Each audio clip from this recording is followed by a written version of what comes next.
서울을 비롯한 수도권, 충청권, 광주, 전북은 초미세먼지 나쁨 수준을 보이고 있습니다. 내일 서울은 아침 기온이 영하 4도 등 오늘과 비슷하거나 조금 낮겠습니다. KBS 제1라디오 5시 뉴스 아나운서 태희경입니다. KBS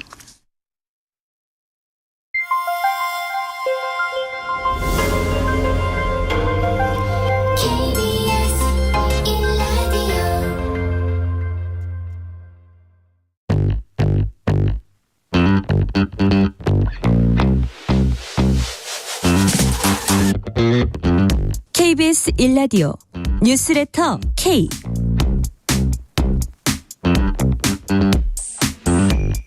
안녕하십니까. 뉴스레터 K KBS 김용준 기자입니다. 이재명 민주당 대표가 피스 8일 만인 오늘 퇴원한 가운데 민주당 비이재명계 모임인 원칙과 상식 새 의원은 오늘 탈당했습니다. 관련 내용 정치 토크 코너에서 자세히 살펴보겠고요. 또 총선을 앞두고 소속 정당을 떠나서 새로운 정치 행보를 시작한 허은하 전 의원과 국민의힘 이상민 의원, 류진수 코너에서 차례로 만나보겠습니다. 지금은 글로벌 시대에서는 일본 정치 상황 짚어봅니다. 일본 기시다 내각 지지율 하락 국면에서 지진까지 발생하면서 악재가 겹쳤다는 평가를 받고 있는데요. 한일 관계에도 영향이 있을지 성공회대 양기호 교수와 함께 분석 평가해 보겠습니다.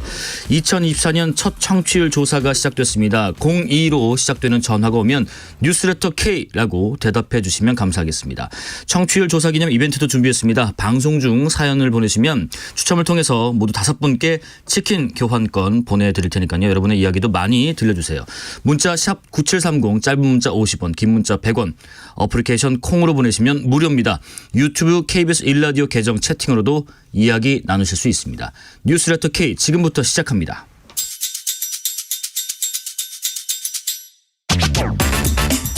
오늘 하루 가장 뜨거운 뉴스들만 골랐습니다. 뉴스레터 K 여야 정치 토크 원영섭 국민의힘 미디어 법률단장, 설주환 더불어민주당 법률위 부위원장 스튜디오에 모셨습니다. 안녕하십니까? 네, 안녕하세요. 반갑습니다. 네. 반갑습니다. 네. 이재명 대표가 피스 8일 만에 퇴원을 했습니다. 퇴원하면서 또 메시지도 발표를 했는데요. 먼저 이재명 대표 목소리 듣고 이어가겠습니다.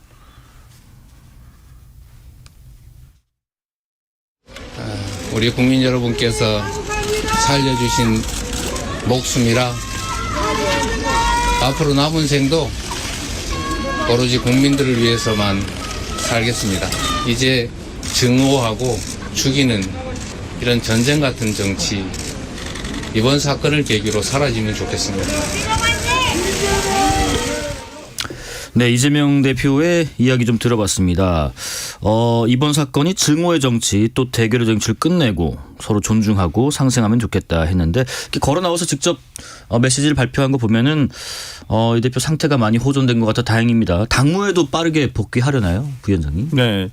아무래도 오늘 이제 자택에서 치료를 좀 당분간은 받으시겠다라고 했지만은 네. 뭐 유선상으로는 충분히 서로 의견을 주고 받으면서 당무를 하시지 않을까 싶고요. 예. 현장에서 이제 예를 들어서 최고위원회를 개최한다든지 아니면 당무회의를 주재한다든지 뭐 그런 부분에 있어서는 좀 지금 다소 힘드시기는 하겠지만은 최소한 다음 주부터라도 아마 복귀하셔가지고 이제 움직이지 않으실까. 어찌 보면 지금 총선 D마이너스 90일이거든요. 네. 원래는 1월 1일부터 시작을 해서 민주당 이재명 대표도 어찌 보면 전국을 돌면서 어찌 보면 붐업을 했어야 되는 시기인데 네네. 정말 불의의 피습을 당하면서 조금 늦어진 감은 없지 않아 있습니다만은 늦어진 만큼 다시 한번 또 내실을 더 기해서 붐업을 하지 않을까 싶습니다. 그럼 다음 주쯤에 만약에 복귀를 하셔서 이렇게 전국 순회 일정을 잡는다면 어딜 먼저 가면 좋겠어요? 저는 개인적으로 부산을 다시 한번 가셔야 된다. 네. 저는 내일이라도 당장 가실 수 있는 상태만 된다고 한다면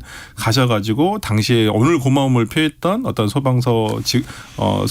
소방관들과 그 다음에 부산대 의료를 응급처치를 해주셨던 예. 부산대 병원 의료진에게 다시 한번 감사함을 직접 표시하는 것이 가장 좋은 방법 아닐까 싶습니다. 원영섭 단장님, 이재명 대표 퇴원 메시지 중에서 어떤 점에 좀 주목해서 들으셨나요? 저는 주목할 점이 있을까봐 계속 주목하고 있었는데 주목할 점이 없어요. 그래요? 예, 주목할 점이 없고 그냥 정말 모범생의 모범답안 같은 그런 메시지를 냈더라고요. 네. 아마 신경은 많이 썼을 겁니다. 그 메시지가 가지고 있는 정무적인 파장이 예상치 못한 곳으로 번지지 않도록 극도로 좀 절제된 메시지거든요. 이게 전반적인 기류가 예를 들어 뭐 본인의 건강 상태라든지 반정치 테러라는 그런 부분에 대한 그 이야기 그리고 이제 소방 헬기 그리고 부산대 병원에 대한 감사 뭐 네네. 이런 것들이 전반적으로 있는데 굉장히 예의 바르고 모범적이면서 예상 가능한 메시지 그거를 이제 굉장히 세심하게 냈다는 거 그 점이 그 태도가 사실은 좀 주목을 하긴 했었습니다. 그러니까 지금 이 관련한 예, 소방헬기 예. 전원이나 여러 가지 이게 지역 의료 상황이라든지 이런 것들이 마치 이게 그 불타기 직전에 화약고 같은 상황임을 이미 뭐 이재명 대표도 뭐 인지를 하고 계신 것 같아요. 그래서 최대한 그런 부분에서 다른 그 덧나는 그런 부분이 발생하지 않도록 그런 이제 절제된 메시지였다. 네. 예, 그렇게 생각합니다. 설주환 부위원장님 생각은 어떠신지요? 네, 뭐 저도 오늘 나온 메시지 중에서 뭐 조금은 추상적일 수도 있고 그렇지만 구체적인 내용이 좀 나오지 않은 부분은 있지만은 뭐 이제 나오자마자 뭐 어떤 구체적인 얘기를 또 직접적으로 이 메시지에 담는 것은 뭐 저는 차차 시간을 두고 할 일이라고 보고요. 네. 오히려 이제 뭐 자택에서 치료를 하시면서 본격적인 당무에 복귀를 하면서 어떤 하나씩 풀어내는 게 더 중요하지 않을까라는 생각이 들어서 네네. 일단은 뭐 정치인은 우리가 발걸음을 보고 판단하라고 하지 않습니까? 예. 저는 일단 이재명 대표의 어떤 첫 번째 뭐 외부 행사가 어디서 이루어질 것인가 거기에 대해서도 아마 기획을 하고 있을 것으로 보여요. 네네. 네, 그런 부분은 우리가 차차 지켜봐야 되지 않을까 싶습니다. 이재명 대표께서 그 부산 소방 앞서 말씀하신 것처럼 또 경찰 또 부산대 의료진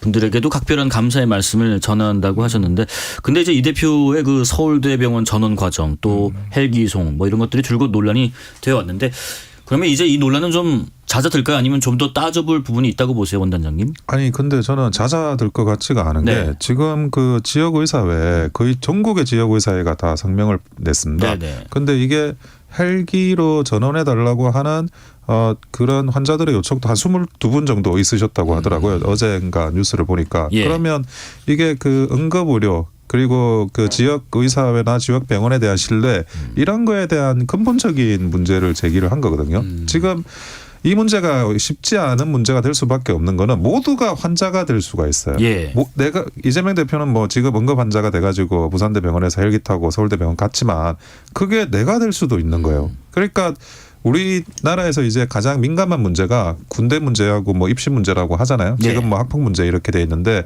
그게 왜 민감하냐면 그게 내 문제인 거야.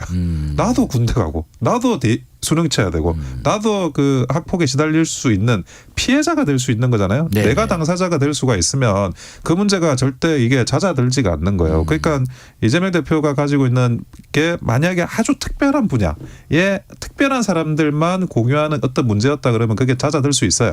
예를 들어 뭐 원자력이라든지 예. 그런 아주 그런 특별한 분야 아니면 언론이라든지 이 강론으로 들어가는 분야면 그럴 수가 있는데 예. 의료는 내 문제예요. 각자 국민들이 각자 자기 문제라고 생각해요. 나도 이렇게 되면 나는 어떻게 되는 예. 거지? 그 생각을 하기 때문에 절대 이게 잦아들 문제는 아니고 민주당도 이거를 이제 이 바람이 지나가기만을 바라고 있을 것 같은데 글쎄요. 근데 자기 문제가 될 수 있는 거를 과연 국민들께서 이거를 뭐 잠시 관심에 멀어진다고 해서 네. 무시하고 아니면 잊고 저는 절대 그럴 것 같지가 않습니다. 감사한 마음이 아니라 뭐 혹시 해명이 필요할까요? 네, 지금 원당대님은 불어라 동남풍 이렇게 얘기하고 계시는데 이미 불었습니다. 제가 봤을 때는 뭐 이 논란에 대해서 어떤 특권 의식을 가진다거나 이재명 대표가 아마 그렇게 생각하지는 않으실 거라고 생각합니다.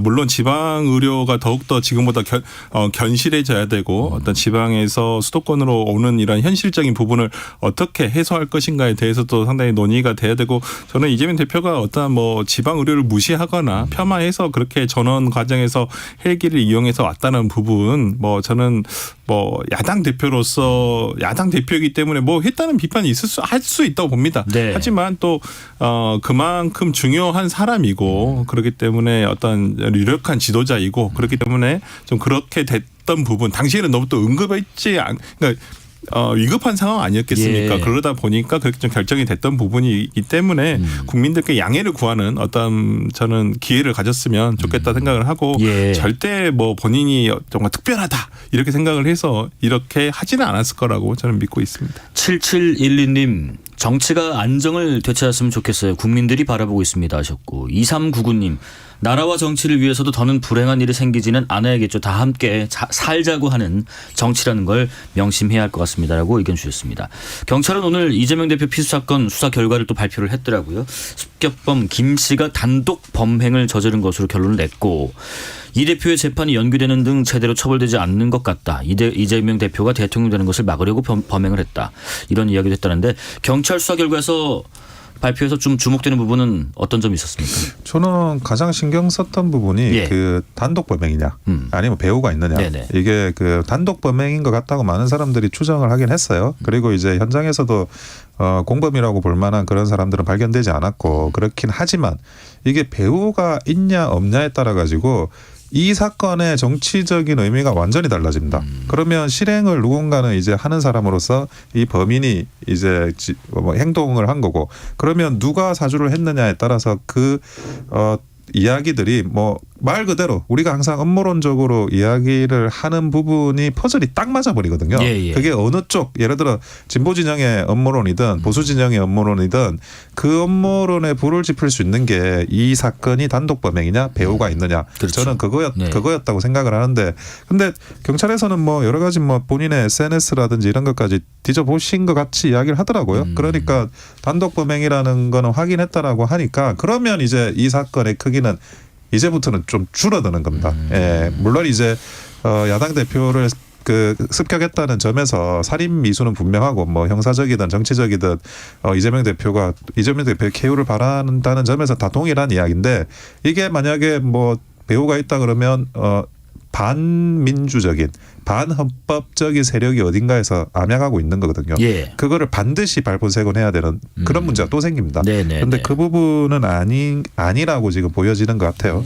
그 부분을 저는 제일 주목했었습니다. 설부 위원장님 어제 그 전현희 민주당 당대표 정치테러 대책위원장께서 저희 방송에 나오셔서 수사당국이나 정부가 이재명 대표 피습 사건의 의미를 축소하고 은폐하려는 것 아닌지 우려된다 했는데 오늘 발표 이후로 이게 좀 불식될까요? 뭐 이제 뭐 음모론을 믿고 예. 싶으신 분들은 눈에 보인 것만 아니 본인이 믿고 싶은 것만 보이기 때문에 네네. 뭐 거기에 대해서까지는 뭐라 할 수는 없습니다만은 저는 개인적으로는 오늘 뭐 저는 납득이 충분히 갔습니다. 일단 수사 결과 발표에 대해서 제 개인적으로는 판단을 해봤을 때도 70대 노인이 어떤 망상범이거든요. 뭐 잘못된 제가 봤을 때는 이 정보가 주입이 된 것 같아요. 네네. 또 뭐 소위 요즘에는 유튜브에서 보면 이 알고리즘이 계속 그런 쪽으로만 본인이 보는 방향으로만 그게 알고리즘이 이렇게 올라오거든요. 네네. 그러다 보면 오히려 이런 망상을 확신으로 갖게 돼서 저는 이런 범행을 저질렀다고 생각을 하고요. 뭐 좀 미흡한 부분이 있다고 한다면 저는 민주당에서 지적할 수는 있다고 봅니다. 예. 좀 납득이 되지 않거나 어떤 수사 결과 발표로서 조금 이해되지 않는 부분들 또 그다음에 어떤 의혹이 될 만한 부분들에 대해서는 경찰청에서 좀 이 부분에 대해서 국회에서 소명을 하든지 어떤 정보 등에 대해서 조금 이것이 예민한 부분이다 싶으면 뭐 예를 들어서 비공개 정보에 대해서 국민들이 언론에 공개하는 게 좀 그렇다고 한다면 그래도 국회의원들에게는 조금 이거 상임위에서 행안위에서 조금 소명할 필요가 있지 않느냐라는 네네. 생각이 좀 들고요.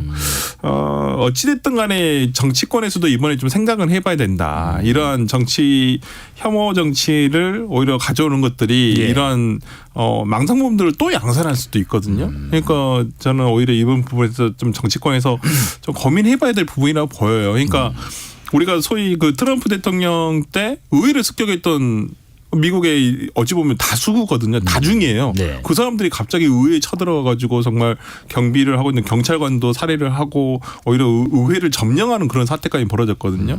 그러니까 저는 오히려 정치인들이 정치 문화를 그런 면에서는 바꿔야 되고 물론 범행의 동기가 그렇게 그거 하나로 볼 수는 없습니다만은 네네. 그러한 부분들이 간접적인 영향을 미친다고 한다면 이런 부분에 대해서도 좀 개선해 나가야 되지 않을까 싶습니다. 그런 건 어떻게 생각하세요? 두 분 다 이제 법조인이시기도 하시니까 김 씨에 대한 신상 그리고 네. 당적 이거 모두 다 공개하지 않기로 결정한 것에 대해서요? 일단은 뭐 정당법 58조 형사처벌 규정이 있으니까 뭐 그 법률에 따라 가지고 이제 당적 정보를 이렇게 공개하지 않는 거는 뭐 그걸 뭐라고 하긴 좀 그래요 경찰에서. 그런데 당적이 중요했던 이유가 이 그 범인의 동기를 확인하려는 예. 부분이 컸잖아요. 그런데 이번에 경찰에서 브리핑하면서 동기 부분을 꽤 상세하게 설명을 했습니다. 그래서 거기서 뭐 당적이 있으면 어떻게 되고 당적이 없으면 어떻게 되고 이런 식으로 파악을 못할 수준으로 뭐 경찰이 브리핑을 했다 그러면 그것 때는 당적 여부가 좀 왜 당적을 숨기지 이렇게 의문점이 들 수는 있는데 네. 지금 뭐 그런 건 아니고 변명문도 있고 본인의 그런 여러 가지 이제 그 동기를 확보할 수 있는 사유들이 많이 있어요. 그러니까 굳이 뭐 그 당적 여부를 이 명시적인 형사처벌 규정을 그 감수하고 굳이 할 필요는 없어 보이긴 합니다. 예, 그래서 뭐 제가 볼 때는 개인적으로 또 그 피해자 입장에서는 좀 많이 의구심이 생길 수는 있을 것 예, 같아요. 예. 그렇지만 뭐 전반적으로는 경찰의 그런 브리핑 자체가 충실했다고 보여지기 때문에 당적 공개를 굳이 할 필요는 없다 그렇게 봅니다. 의견 비슷하신가요? 네, 뭐 그러니까 저는 당적이 중요한 문제인가라는 생각은 들어요. 물론 범행의 동기를 파악하는 데 있어서는 어떤 뭐 중요 사항이지 하죠. 우리가 이제 뭐 경찰서에 피의자 조사를 받으러 가면 당적도 물어봐요. 정당 가입 여부를 물어봐요. 네네네. 질문지에 초창기 질문에 소속 있어요. 단체랄지 뭐 그런 거 다 네, 있거든요. 근데 뭐 거기에 대해서 대답을 했을 수도 있는데 어떤 이 사람이 예를 들어서 국민의힘 당적 이미 좀 보도로 일부는 밝혀졌잖아요. 네. 과거에는 국민의힘 쪽 계열의 어떤 정당의 적을 가지고 있었지만은 작년에 뭐 가입을 민주당 당적을 가졌다라는 것이 당원으로서 가입을 했다는 거잖아요.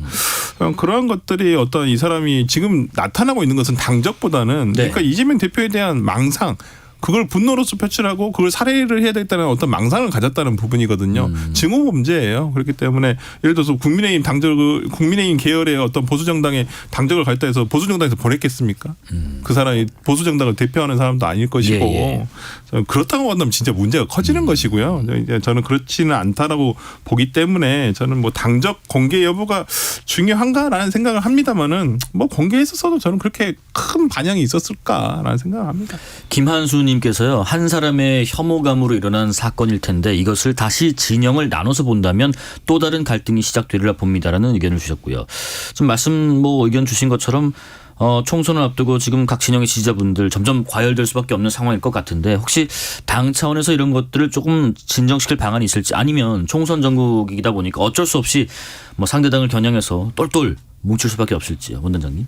근데 이 부분은 그래요. 이게 그 과열되고 있는 뭐 여러 가지 감정이나 이런 게 포커싱이 어디 있느냐가 어디 있느냐. 중요하거든요. 원래 이제 지금 보수 진영에서는 제일 처음에 그 업무론 제가 볼 때는 가짜 뉴스인데 지금 와서는 자작극이라는 소문이 있었어요. 네네네. 근데 그 소문은 거의 사라져 버렸어요.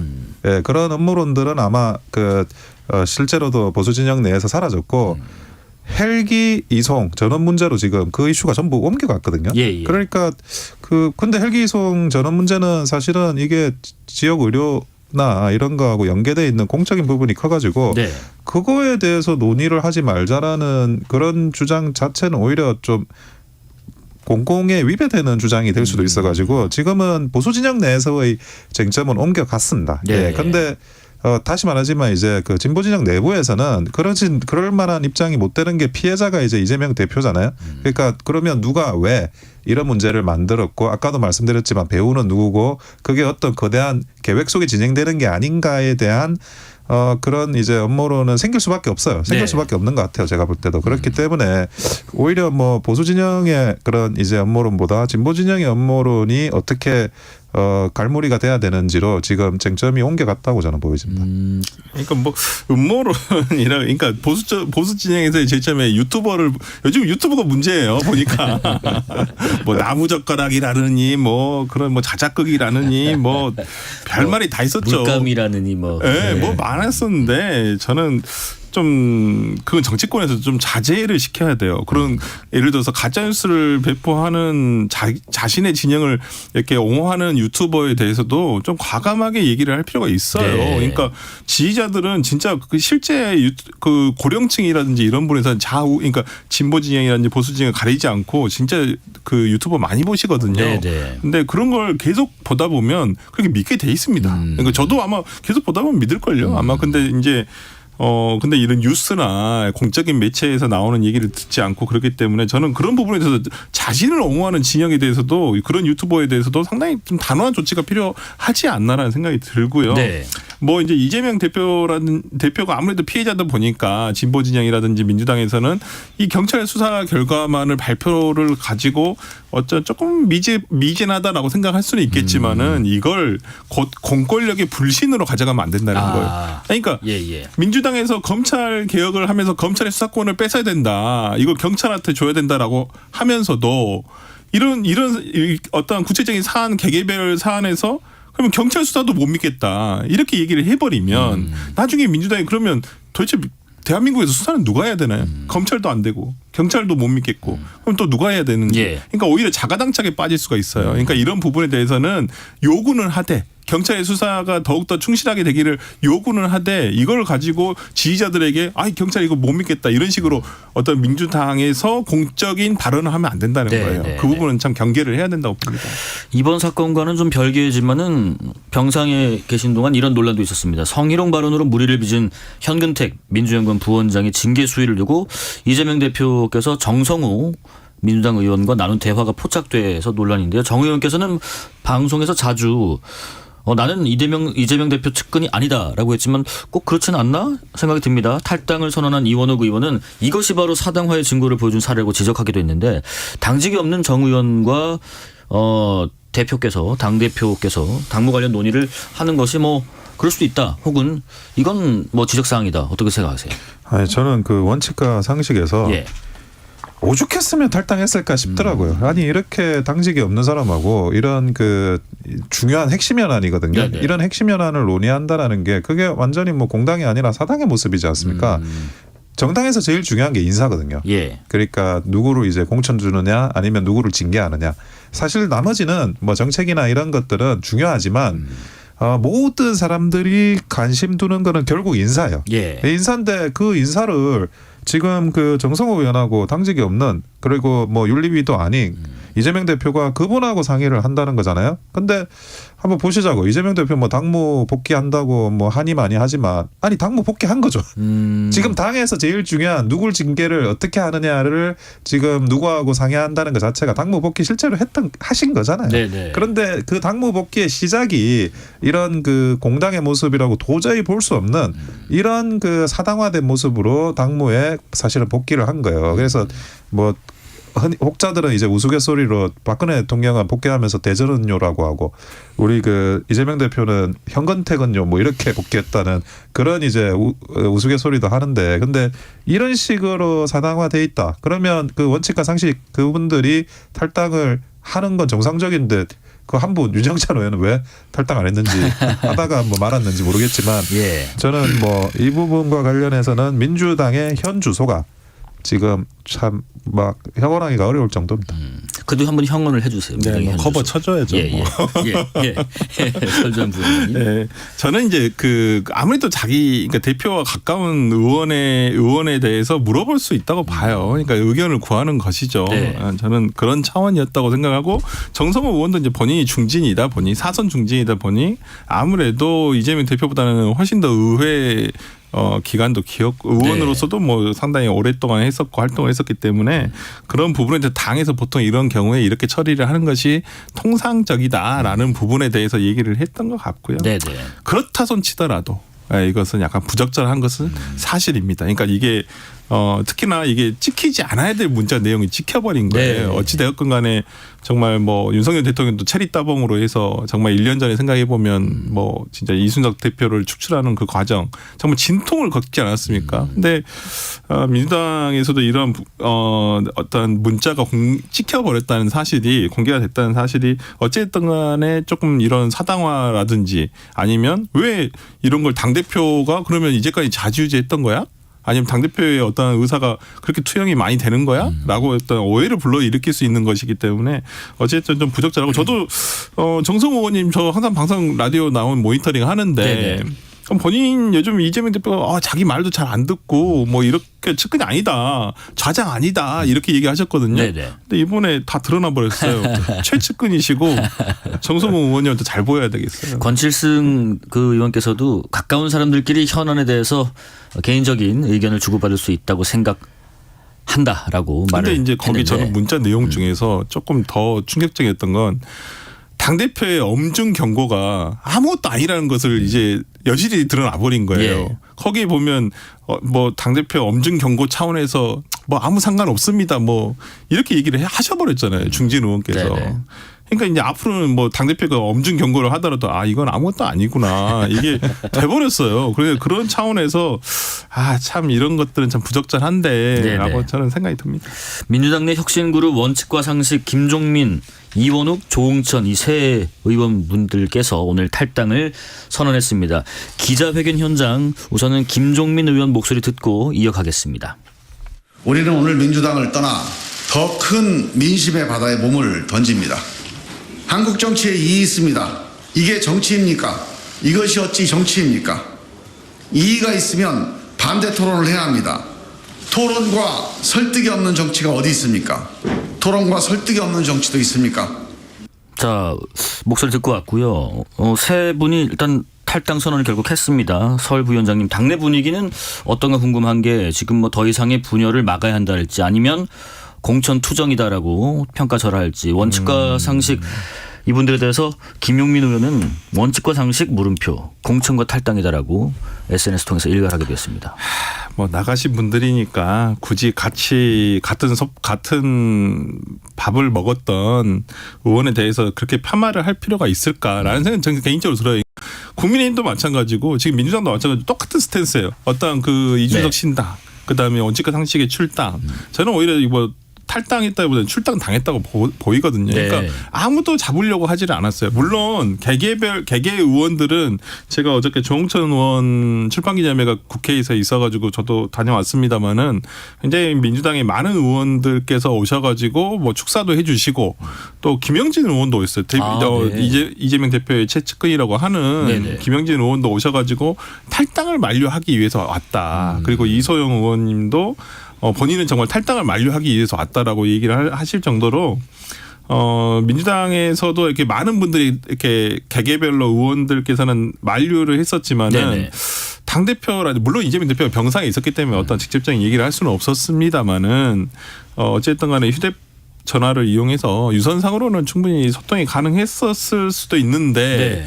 좀 그러한 어떤 좀 가시적인 어떤 내용 메시지라든지 이런 것들이 나오지 않았다는 부분에서는 뭐 다소 아쉬움이 있고요. 네. 어찌됐든 간에 저는 이분들이 나가셔서 뭐 공천 때문에 나갔다.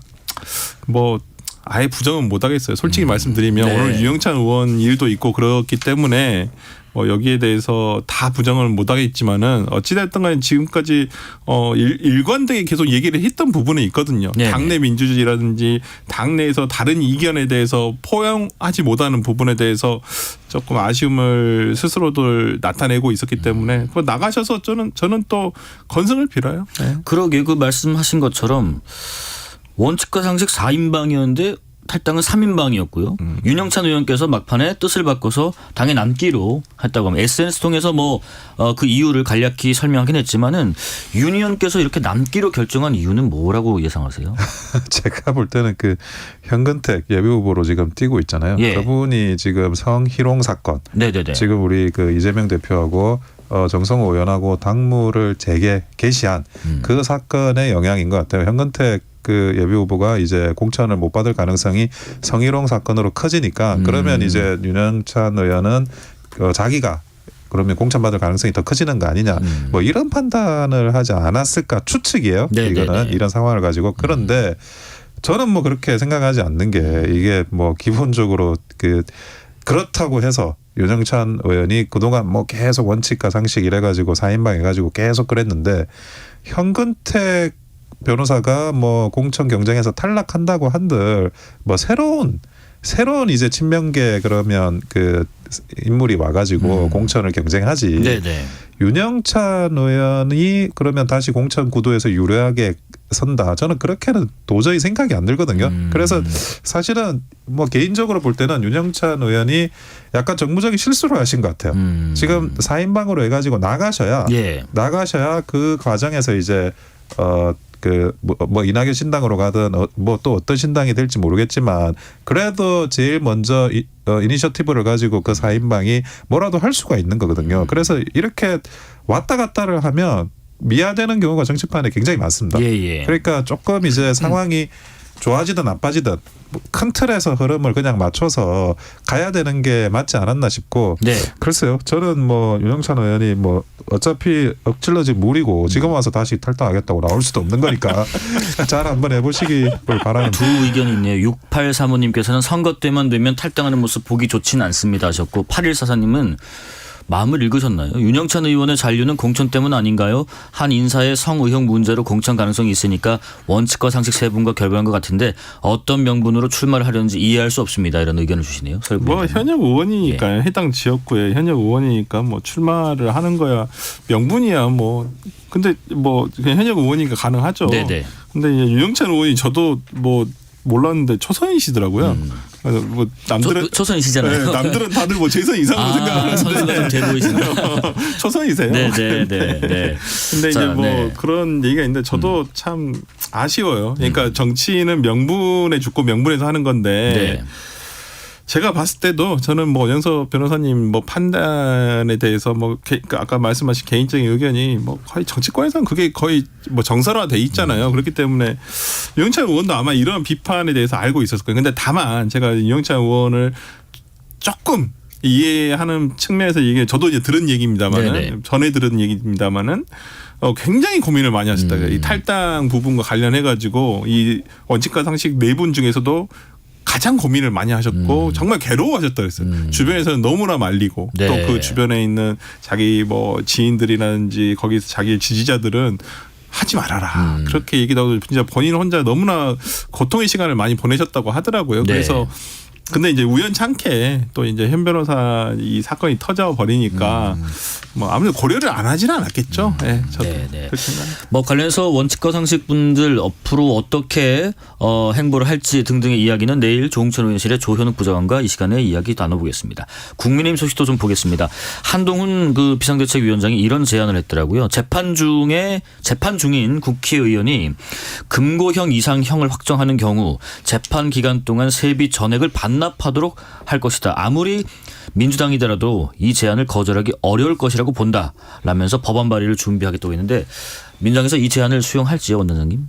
근데 수용을 안 한다라고 명시적으로 말하기는 좀 어려울 거예요. 네. 예, 이게 지금 그동안에 일어났던 뭐 재판 지연, 특히 정치인에 대한 재판 지연이 과연 이게 정당한 그 재판인 거냐, 공정한 재판인 거냐, 국민들께서 많은 분들이 의구심을 가지고 있거든요. 그런데 재판을 끌면 끌수록 국회의원이 이익인 거예요. 그냥 임기도 다 채워버리고. 네. 그러니까 그런 부분에 대해서 최소한의 페널티가 있어야 되지 않냐라는 그런 내용들은 그 굉장히 공감대가 저는 국민들께서 가지고 계실 거라고 생각합니다. 만약 그렇다 그러면 그 세비를 이제 반납한다라는 이야기, 물론 이게 뭐 선언적인 거기도 하고 그리고 이제 이거를 입법하기 전에는 뭐 선언적이지만 입법을 해야 민주당에서 받아야 이게 그 현실화가 되는 거긴 한데요. 네네. 그래도 지금 이제 그 이런 이슈 자체를 공론화한다는 거는 충분히 의미가 있고 뭐 그 약간 이게 이런 제안을 받으면 국민의힘의 그런 어떤 개혁 스탠스를 뒤쫓아가는 모양새가 돼서 조금 불편한 생각은 민주당에서 할 것 같긴 한데 그렇다고 해서 명시적으로 거부할 수 있는 제안이라고 보여지진 않아요. 네.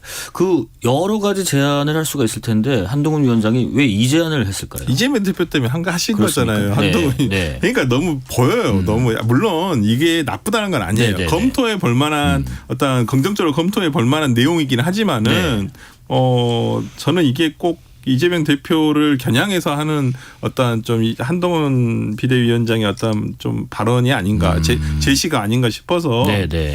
이게 좋은 취지라도 어떤 TPO가 맞지 않는다. 그렇기 때문에 저는 뭐 글쎄요 민주당에서 한동훈 비대위원장에서 더 안 받을 것 같은데 제가 봤을 때는.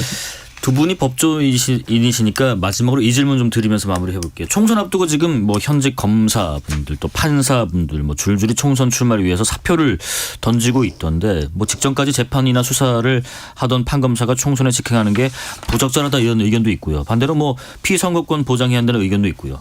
두 분 의견 어떠신지 마무리해 주겠습니다. 정치적인 자유, 권리, 뭐 비선거권 너무 이게 중요한 권리라 가지고 네. 이거를 어느 정도 이제 뭐 제한을 하느냐에 대한 문제는 굉장히 민감할 수밖에 없습니다. 하지만 수사라든지 재판이라든지 그런 공정성을 과연 국민들께서 또 납득할 수 있느냐, 판사나 검찰에서 이렇게 바로 직전에 옷 벗는 거에 대해서. 그래서 지금 현재 90일이거든요. 네. 그 기간을 좀 확대할 필요는 있을 것 같아요.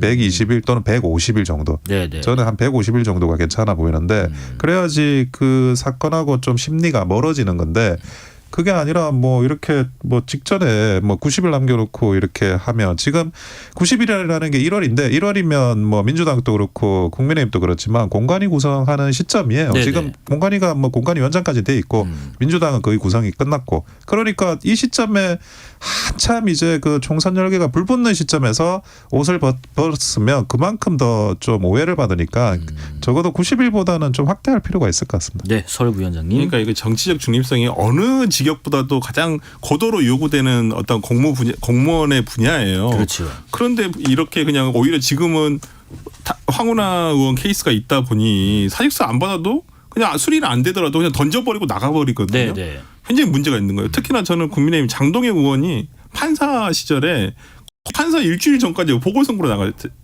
되셨잖아요. 네. 보궐선거 제한이 없어요. 그러다 보니까 이거 재판하고 있다가 바로 그냥 금방 사직서 내고 바로 그 뭐 얼마 되지 않아서 바로 선거 나가셨거든요. 네. 뭐 그게 잘못된 거 같다는 건 아니지만 그러면 그분이 담당하던 재판이라든지 아니면 검사 같으면 수사에 공정성 시비가 이게 일으켜지는 거예요. 예. 아니 너 출마하려고 그랬던 거 아니야?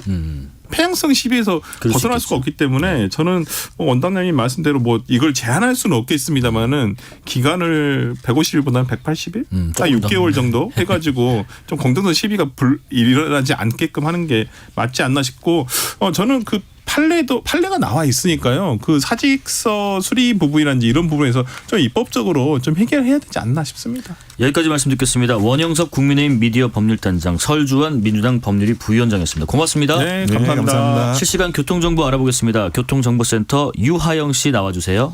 네, 이 시각 교통정보입니다. 지금 서울 시내에서는 퇴근길 정체가 늘고 있습니다. 강변북로 일산방향 성수대교에서 가양대교까지 막히고요. 이 구간 지나는데 1시간 정도 걸리겠습니다.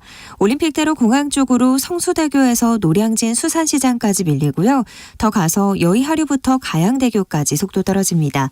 고속도로는 수도권 제일순환고속도로 판교에서 구리방향, 광암터널에서 구리 남양주 요금소까지 밀리고요. 경기 서쪽으로는 송내를 중심으로 양방향 8km씩 막힙니다. 경부고속도로 서울방향 경기권에서만 20km 막히는데요. 달래내에서 반포까지 가장 많이 밀리고요. 평택 시흥고속도로 시흥방향 마도분기점에서 남한산 분기점까지 정체입니다. KBS 교통정보센터였습니다. 퇴근길 당신과 함께 읽는 세상 이야기 KBS 1라디오 뉴스레터 K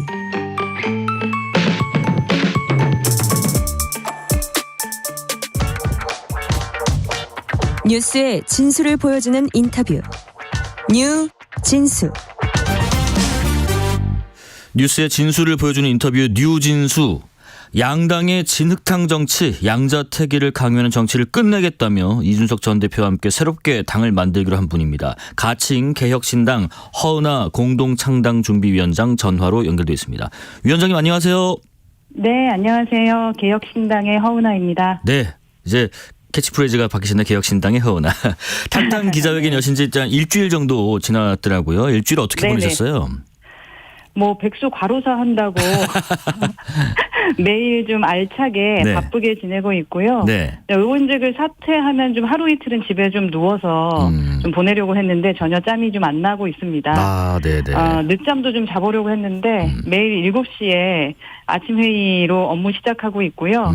그런데 정말 감사하게도 너무 많은 국민들께서 그 당원 가입해주고 계셔서요. 네. 아주 즐거운 마음으로 바쁜 시간 보내고 있습니다. 지금도 가능합니다. 네. 개혁신당 가입 부탁드립니다.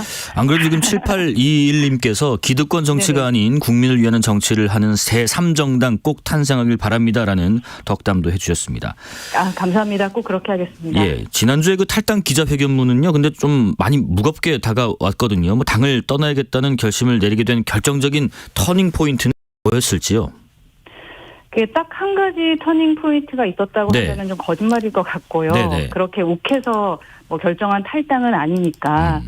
근데 제가 예전에 방송에서 탈당을 이혼에 비유하기도 했었는데요. 예. 마찬가지가 아닐까 싶습니다. 정말 아닌 것 같으면서도 이것만 고치면 괜찮을 것 같은데 하면서 기대를 좀 걸어보기도 하고 그 반복 아니었겠습니까? 네네. 그래서 저로서는 이대로는 제가 좌절하고 상심이 큰 문제를 떠나서 우리 보수 정치 전체가 공멸한다는 생각이 좀 들었고요.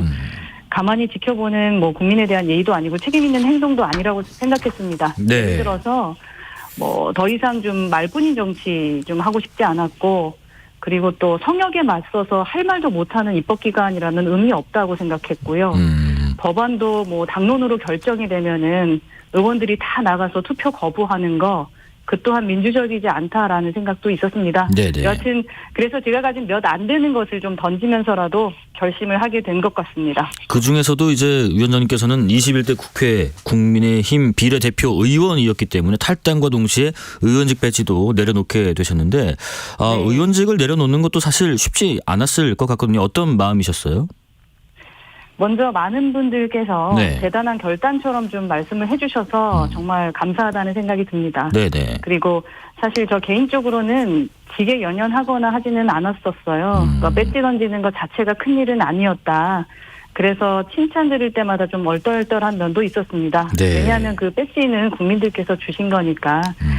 그래서 저라도 먼저 네. 좀 제가 뭐 예의 지키면서 당에 대한 도리나 보좌진에 대한 의리 뭐 이런 것들에 대한 큰 걱정거리가 더 있었었고요. 그 부분을 어떻게 잘 마무리하는 데 집중하고 싶었었습니다. 네.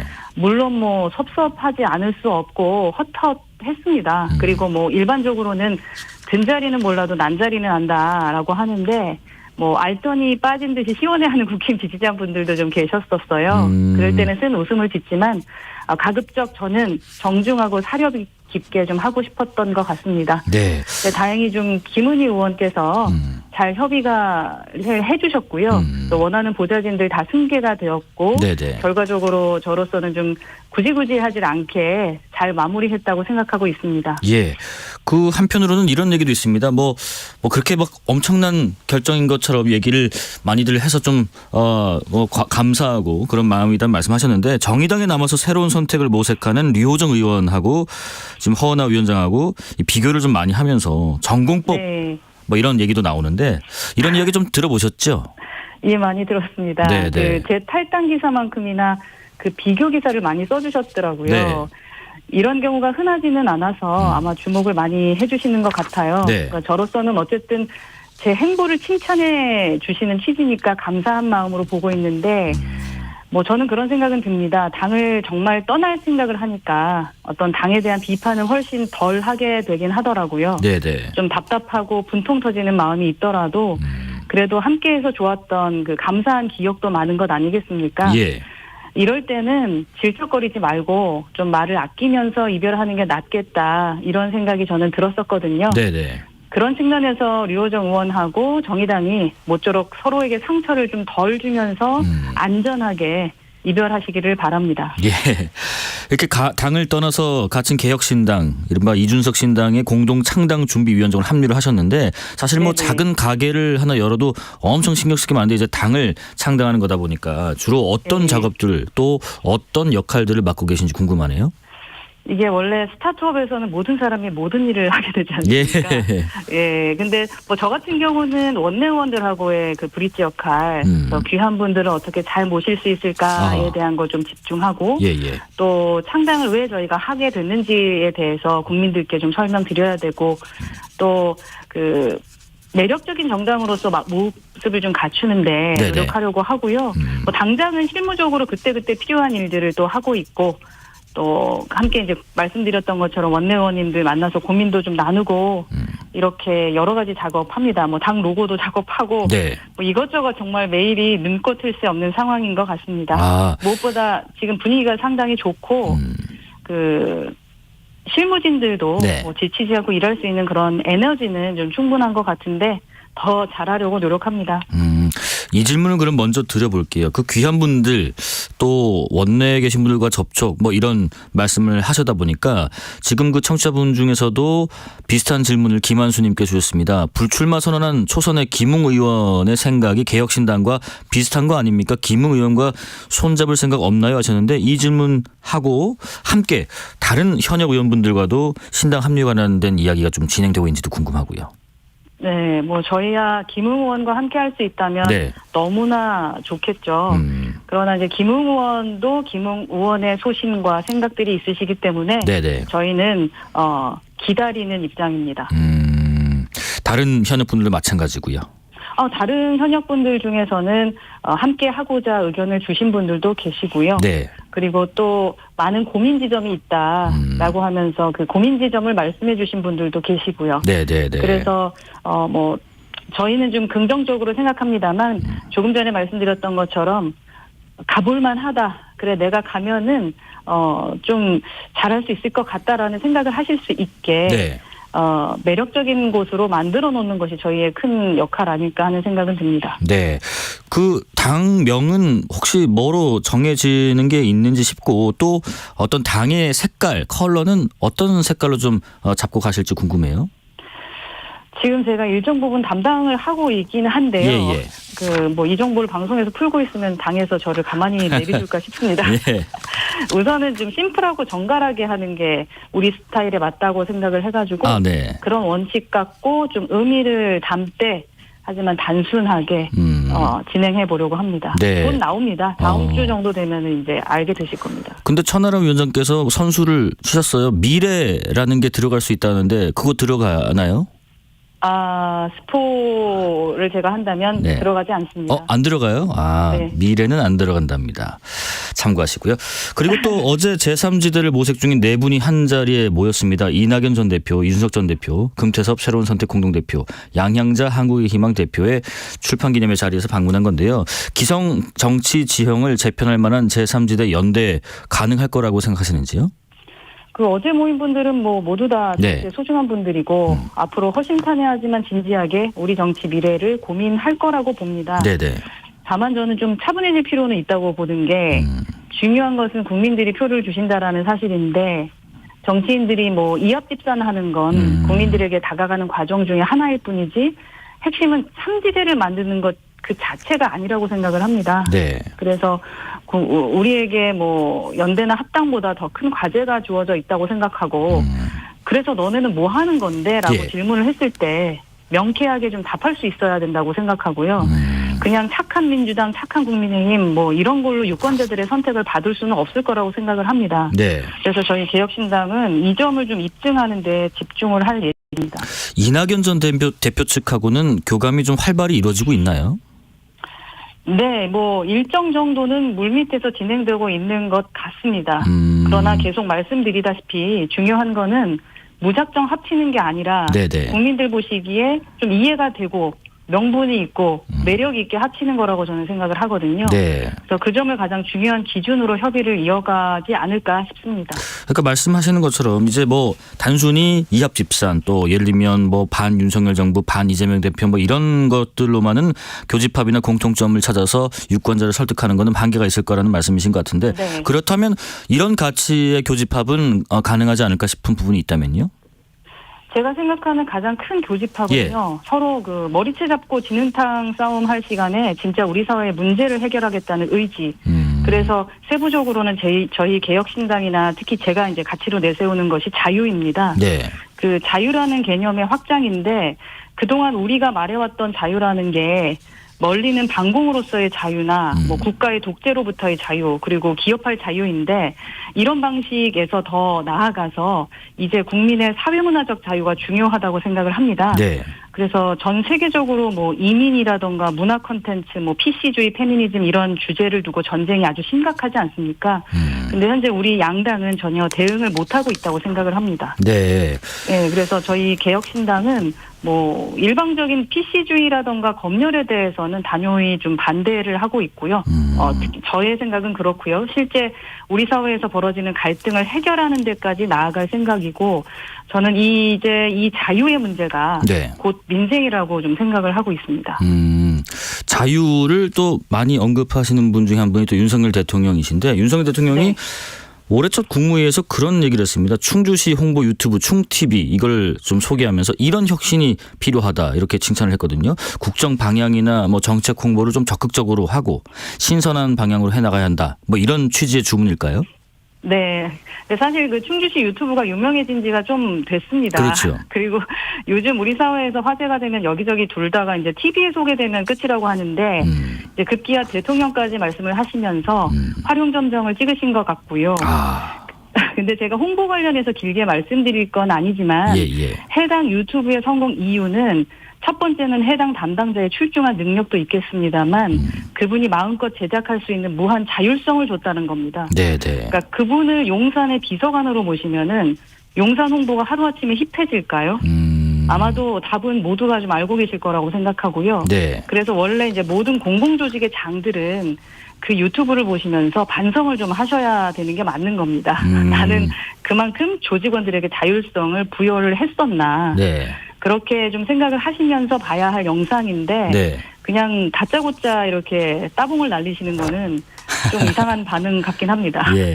약간 한물 같다 뭐 이런 말씀이신 것 같기도 한데 7540님. 자율성이 가장 중요합니다. 근데 지금 현재 뭐 용산도 그렇고 여의도도 그렇고 자율성이 있는지는 한번 좀 반성해 봐야 될 것 같습니다. 네, 7540님께서요. 개혁신당의 자유, 귀를 연 당이 되어 시민과의 소통을 해 주시길 바랍니다라고 문자를 주셨습니다. 이 부분도 잘 참고해 주시고요. 네, 감사합니다. 소통하는 정당 되겠습니다. 예, 지금까지 가칭 개혁신당 공동창준위원장 허은하 전 의원과 말씀 나눠봤습니다. 고맙습니다. 감사합니다. 네, 6시에 2부 이어가겠습니다.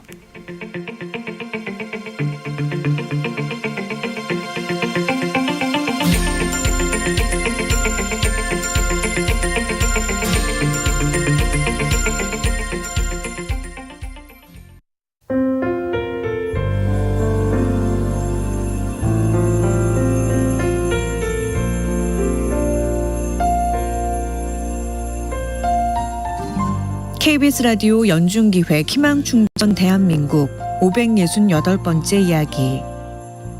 안녕하세요. 아나운서 이현주입니다. 9살 성호는 희귀 난치병인 듀센 근위 영양증을 앓고 있습니다. 자랄수록 근육이 점점 마비되는 병인데요. 여기에 지적장애와 ADHD까지 동반돼 몇 배의 치료가 필요한 성호. 하지만 최근 들어 병의 진행 속도가 빨라졌다는 진단에 성호 부모님의 걱정은 더 깊어졌습니다. 주기적으로 받아온 재활치료의 지원마저 이제 곧 중단될 예정인데요. 좋지 않은 상황에 경제적, 정신적으로 도움이 절실한 성훈의 가족. 고통 속에서도 희망의 걸음을 연습하는 성호를 위해 여러분이 용기와 힘을 전해주세요.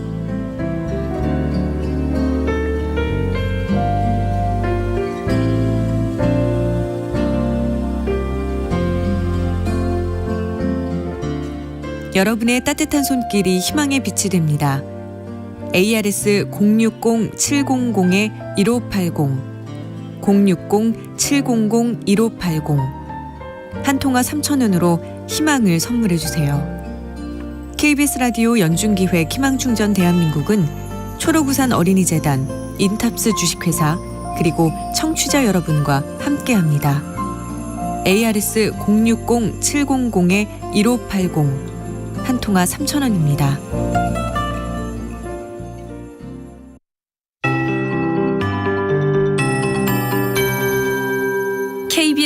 58분 날씨. 기온이 평년을 웃도는 상황에서 대기질은 정체되고 있습니다. 현재 서울과 경기, 또 충청, 전북 등 서쪽 지역의 초미세먼지 농도가 나쁨 상황입니다. 세종시와 대전 또 충남에는 초미세먼지 주의보가 발효 중인데요. 내일도 서쪽 지역을 중심으로 대기질이 좋지 않겠습니다. 한편 내일 오전까지 내륙 중심으로 짙은 안개가 끼겠습니다. 또 그동안 내린 눈이나 비가 얼어붙어서 빙판길과 도로 살얼음이 나타나는 곳이 있겠습니다. 주의를 하셔야 되겠고요. 내일 오전까지는 이렇게 안개가 좀 끼겠지만 전국의 하늘은 오늘 대체로 맑겠고 경상권 동해안은 흐린 가운데 저녁까지 1mm의 비가 조금 오겠습니다. 내일은 막다가 차츰 곳곳이 흐려지겠고 내일 밤 강원 내륙과 산지에는 가끔 약간의 눈이 내리겠고요. 경기 동부는 눈이 날리겠습니다. 당분간 기온은 평년과 비슷하거나 높겠습니다. 내일 아침 서울이 영하 4도로 출발하겠고요. 전국적으로 대부분 영하 9도에서 영상 2도 분포. 내일 낮 최고 기온은 서울이 영상 5도까지 오르는 등 전국이 4도에서 10도 분포로 무난하겠습니다. 일요일 후반에는 중부지방 중심으로 비나 눈이 예보돼 있습니다. 지금 서울 기온은 0.9도입니다. 최영우였습니다.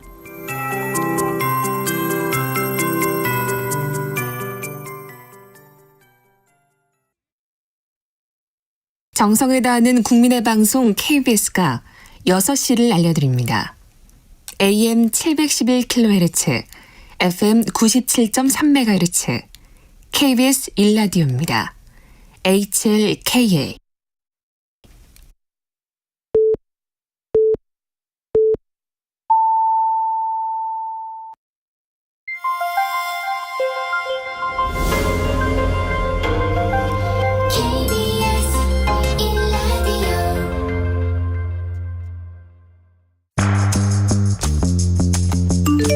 여러분은 지금 퇴근길 시사편지 한 장 KBS 1라디오 뉴스레터 K를 듣고 계십니다.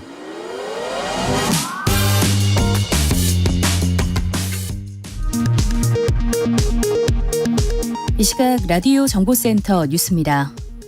이재명 더불어민주당 대표를 흉기로 습격해 살인미수 혐의로 구속된 60대 김모 씨가 개인적 정치 신념에 따라 극단적인 범행을 저지른 것이라는 경찰 수사 결과가 나왔습니다. 경찰은 김 씨가 이 대표가 대통령이 되는 것을 막고 총선에서 다수 의석수를 확보하지 못하게 하려 했다는 취지로 진술했다고 밝혔습니다. 더불어민주당 내 비명계 모임 원칙과 상식에 김종민, 이원욱, 조응천 의원이 탈당을 선언했습니다. 이재명 대표는 피습 8일 만에 서울대 병원에서 퇴원했고 한동훈 국민의힘 비대위원장은 부산 경남 순회에 나섰습니다. 한동훈 국민의힘 비대위원장의 1호 영입 인재인 박상수 변호사가 자신의 탈세 의혹을 제기한 언론사 기자들을 상대로 1억 원의 손해배상 소송을 제기했습니다. 윤석열 대통령이 재개발과 재건축 규제를 풀어 1기 신도시를 비롯한 노후 계획도시 재정비 사업이 임기 내 시작하도록 하겠다고 밝혔습니다. 북한 김정은 국무위원장이 대한민국을 주적으로 규정하며 군사적 위협 수위를 높였습니다. 통일부는 이에 대해 내부 불만을 외부로 돌리려는 구태의연한 전술이라고 비판했습니다. 지금까지 라디오 정보센터 조진주였습니다.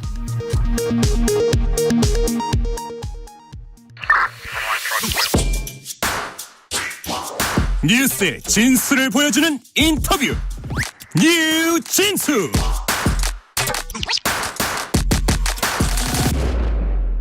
뉴스의 진수를 보여주는 인터뷰 뉴진수. 호랑이 잡으러 호랑이 굴에 들어온다라고 저 자신은 그렇게 다부진 생각으로 입당을 하게 되었습니다. 무소속 이상민 의원이 국민의힘에 입당하면서 밝힌 포부였는데요. 전화 연결해서 직접 목소리 들어보겠습니다. 이상민 의원님 안녕하세요. 네, 안녕하세요.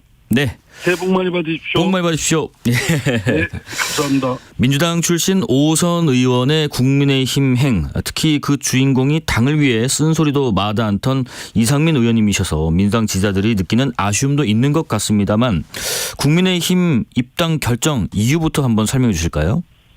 예, 뭐 민주당 지지자들이나 모두를 말하는 건 아니지만 네. 지금 이미 지금 더불어민주당은 민주당이 아닙니다. 그 이재명 사당으로 굳어졌고 네. 또 개딸들에 의해서 그 점령이 됐기 때문에 제가 결별한 거는 더 이상 여기서는 투도 고칠 수도 없는 상황이다.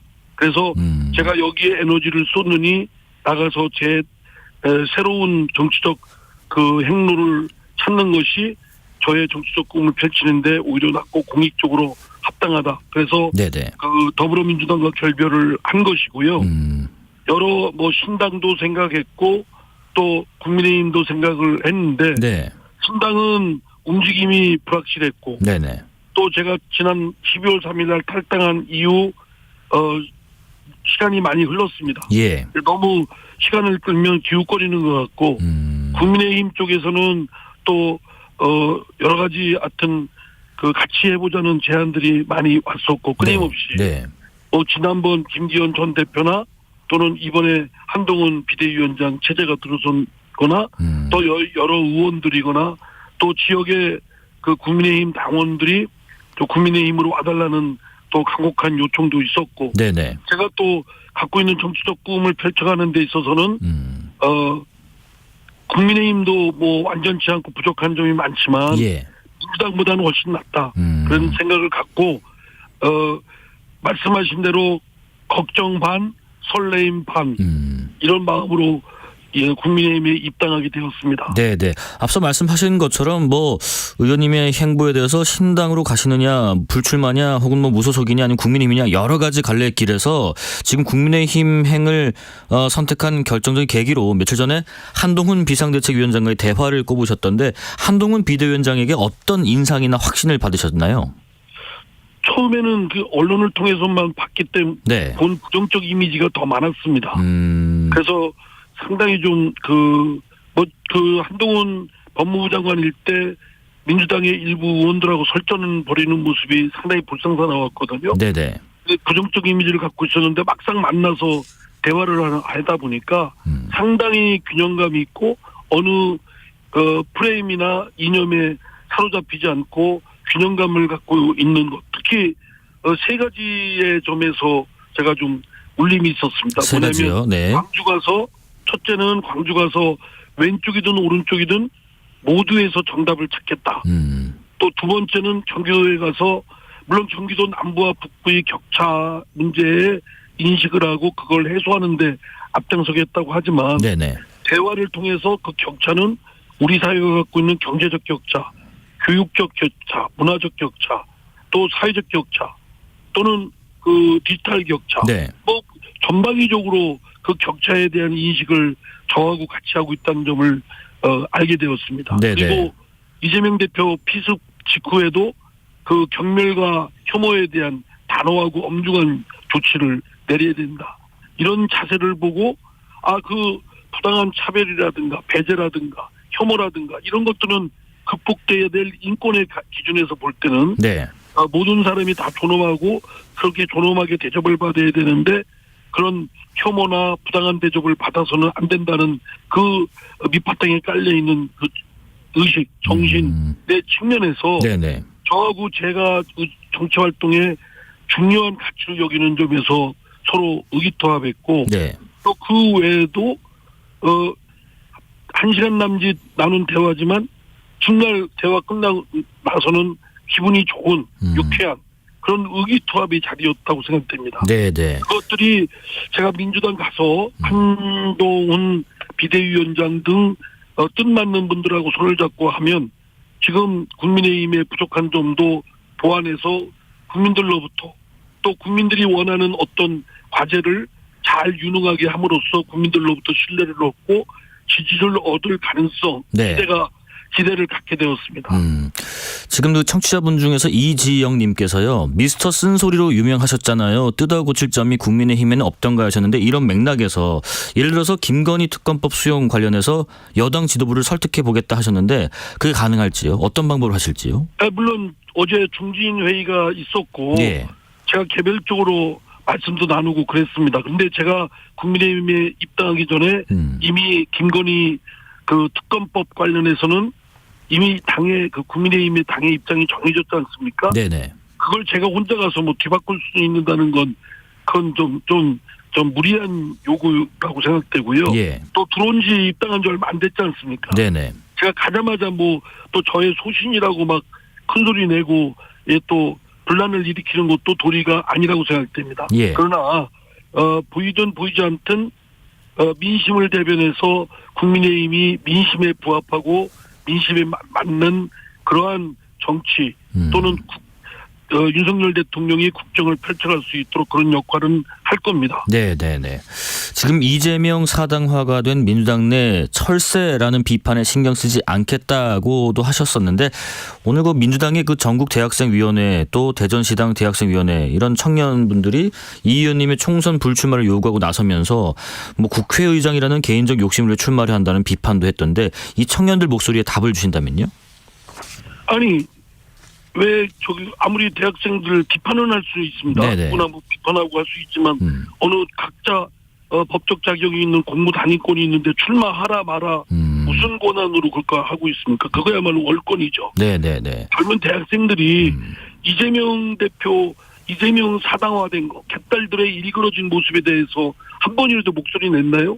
지금까지 끽소리도 못하고 있다가 마치 그거에 대해서 저 혼자 더불어민주당 내에서 고군분투하고 목소리 내고 온갖 핍박을 당하고 문자 폭탄 당하고 그 반인권 반상식에 가까운 그런 폭행행위 폭력에 시달릴 때 한 번이라도 제 편에 서서 같이 힘을 합치고 목소리를 낸 적이 있나요? 네. 그런 것들에 대해서는 하지 않으면서 정작 그런 마치 어느 누구의 정치 노름에 마치 피노키오처럼 이렇게 놀아나는 것이 매우 애처롭게 보입니다. 네네. 젊은 청년답게 더 큰 권력을 향해서 해야죠. 그리고 정치인이 국회의장 된 것이 뭐가 개인적 욕심입니까? 네네. 당연히 정치적 비전이고 정치적 꿈을 국회를 개혁하고 정치를 개혁하고 하는데 이게 5선이 됐고 6선이 되면 국회의장 후보군에 올라가는데 그러면 국회의장 되겠다는 게 왜 그게 나쁜 욕심입니까? 그걸 통해서 공익에 합당하고 국회개혁과 정치개혁 그리고 온갖 중대한 범죄를 저질렀으면서도 공당의 대표가 되고 있는 그런 것들에 대해서 왜 지적하지 않습니까? 네네. 대전 지역 같은 경우는요. 지난 총선에서 민주당이 모두 다 가져갔죠, 의석을. 근데 의원님의 출마로 이 대전 지역의 판세에도 좀 변화가 있을 것이다 예상하시는지요? 그거는 저희들 하기 나름이죠. 유권자의 마음을 어느 특정 정치인이 당적을 바꿨다든가 또 지역을 바꿨다고 해서 또는 누가 왔다고 해서 뭐 이렇게 하는 건 아니고요. 유권자들이 표를 주시는 거죠. 그거는 국민의힘도 마찬가지고 더불어민주당도 마찬가지라고 생각됩니다. 근데 제가 더불어민주당 제가 5선에 이르도록 재선 때 공천 떨어져서 그 자유선진당 갔다 오고 난 이후에는 저는 민주당 사람이었습니다. 그렇기 때문에 5선에 제가 당을 바꿀 이유가 없죠. 국회의장이 되고자 하면 편안하게 이재명 대표와 적절하게 친하게 지내면서 다시 6선이 돼가지고 민주당 일당으로 만들어서 거기서 국회의장 되는 게 더 낫지 않습니까? 그러나 저는 이재명 대표 체제를 비판하고 할 때 불이익을 각오한 사람입니다. 저는 제 하나가 왔다고 해서 판세가 달라진다 이거는 아니라고 생각되고요. 알겠습니다. 다만 국민의힘이든 더불어민주당이든 아주 치열한 경쟁을 통해서 또 다른 제3당이든 치열한 경쟁을 통해서 국민과의 약속을 누가 제대로 지키고 국민의 민심에 부합하는 것을 하느냐의 경쟁이 이라고 생각됩니다. 그걸 잘 하면 저는 지금 국민의힘이 어쨌든 집권 여당인 만큼 윤석열 정부의 안정적인 국정 운영을 위해서는 이번 총선에서 제1당이 반드시 돼야 되고 그래야 국민들이 편하고 국가 운영이 탄탄해집니다. 그런 차원에서라도 저는 국민의힘을 택한 겁니다. 알겠습니다. 이재명 대표는 오늘 퇴원을 하면서 상대를 죽여 없애는 전쟁 같은 정치를 종식해야 한다면서 서로 존중하고 인정하고 타협하는 정치로 복원되기를 바란다라는 얘기를 했습니다. 어떤 생각이 드셨어요? 이재명 대표는 말은 번지르르 하지만 그동안 그 말과 다른 행동들 또는 뒤집는 행태들이 얼마나 많았습니까? 온갖 거짓말처럼 느껴지고 더 신뢰할 수 없는 정치인이고 그리고 이재명 대표가 성남시장 경기도지사일 때 본인과 관련해서 사건들 20명 가까이가 구속됐고 또 5명이 의문사를 했습니다. 네네. 그런 거의 한가운데 범죄 혐의에 있는 사람이 공당의 대표로서 그 더불어민주당을 자신의 사법적 의혹을 방패로 삼는 정당으로 전락시킨 점에 대해서 네. 본인이 할 말이 있나요? 저는 이재명 대표를 강하게 의심합니다. 네. 아주 강하게. 그럼 이 강하게 의심하는 것이 오히려 국민적 상식 아닌가요? 네네네. 그 국민들이 의심하고 있는 것에 대해서 본인이 억울하다고 생각하면 누명을 벗는데 본인이 법률적으로 거기에 집중해야지 왜 공당을 정치적으로 정략적으로 방패 삼아서 완전히 쑥대밭으로 만듭니까? 네네. 살인미수 혐의를 받은 이재명 대표의 피습범에 대한 경찰 수사 결과 브리핑이 오늘 있었는데요. 조금 전에 그 민주당 당대표 정치테러 대책위원회 회의가 끝났는데 여기서 전현희 위원장이 이런 결론을 내렸습니다. 오늘 경찰 발표 내용 보면 제목이 이재명 대표 피습 사건으로 규정돼 있다. 이거는 경찰이 이 사건을 단순한 형사 사건으로 의미를 축소하고 왜곡했다고 생각한다. 이번 수사는 사건의 본질을 정치적 의도로 축소한 것이자 실패한 수사다. 이렇게 혹평을 했는데 어떤 생각이 드시는지. 아니 그러니까 예. 그 주장하는 건 좋은데 주장의 근거를 제시해야죠. 아니면 단순 사건 예를 들어서 살인 사건도 있고 상해 사건도 있고 뭐 자동차 사건도 있고 무슨 사건도 있는데 그게 형사 사건 아닙니까? 네. 그러면 이게 정치적 의도를 가지고 예를 들어서 뭐 어느 특정 정파에서 또는 어느 조직이 의도적으로 저지른 범죄라고 한다면 그걸 제시를 해야죠. 그리고 제시도 않고 그냥 일반 형사 사건이 아니고 네. 아니면 그럼 무슨 사건이라는 거예요. 그럼 그거에 대한 증거를 대야죠. 네네네. 민주당은 늘 검찰 탄압 뭐 꼭 문제가 있으면 딱 잡아떼고 버티고 우기고 안 되면 뒤집어 씌우고 그리고 툭하면 무슨 상대 정파로부터의 조작된 어떤 것이다. 검찰 탄압이다. 이런 거 하는데 솔직히 전 민주당에 있으면서도 질려버렸어요. 네네네. 청취자 의견 2가지 전해드리고 이어가겠습니다. 6169님께서는 정치인은 공인이기 때문에 국민들은 지적할 것을 지적하는 겁니다라고 하셨고 유튜브에서 정의투님께서는 이상민 의원님 결단 잘 내리셨습니다. 국민의힘에서 소신을 펼치시고 잘못한 부분에 쓴소리도 하시고요라고 응원의 글도 주셨습니다. 예, 그렇습니다. 네. 정치인은 민심을 대변하는 것은 가장 기본적인 덕목입니다. 네. 어디서 가든 제가 해야 될 일은 하겠습니다. 민주당의 비이재명계 모임인 원칙과 상식의 새 의원이 오늘 탈당 기자회견을 했는데요. 양심에 찔리는 짓을 더 못하겠다. 비정상 정치에 숨죽여 끌려갈 수 없다. 이런 말도 남겼습니다. 새 의원의 민주당 탈당을 바라보면서 심경이 어떠셨나요?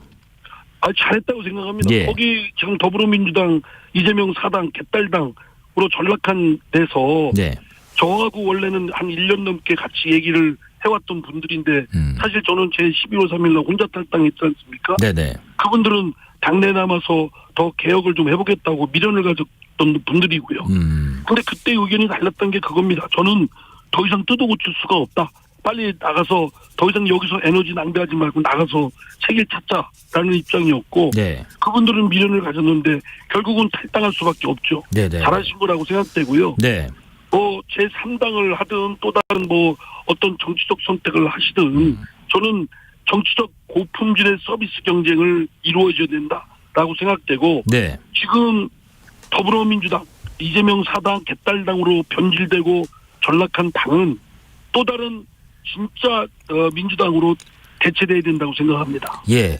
그런데 당내 미련이 남은 분이 한 분 계셨습니다. 윤영찬 의원은 민주당에 남기로 했는데 민주당을 버리기에는 그 역사가 너무 귀하다 이런 말도 남겼습니다. 어떤 평가를 내리시겠어요? 그러니까 그 역사가 길다고 생각하시는 분은 나는 잘못 판단한다고 생각하는 것이 옛날에 민주당이 아니라니까요. 네네. 작년에 민주당이면 그렇게 생각해야죠. 좀 이래도 뜯어고치고 개량하고 개보수하고 리모델링하고 해야죠. 네. 그러나 지금의 더불어민주당은 이미 이재명 사당 그리고 개딸들이 다 점령을 했고 거기서 뭘 할 수 있겠습니까? 그 윤영찬 의원이 아마 남은 걸로 알고 있는데 네네. 본인이 남아서 할 일이 뭐입니까? 결국 남아서 하는 것은 결국 잘 모르겠습니다. 저는 깊은 회의를 갖고 있습니다. 예. 이준석 전 대표가 추진하는 가칭 개혁신당이 원칙과 상식 소속 의원분들하고 연대 가능성을 열었는데 이분들이 연대 성사가 되리라 보세요?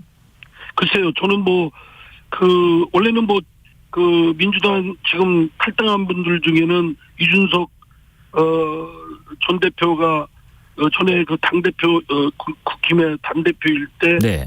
여러 가지 반페미니즘이라든가, 반장애인 이런 언동을 보고, 같이 하기 어렵다라는 선을 긋지 않았습니까? 네네. 그런데 정치라는 게 또 모르죠.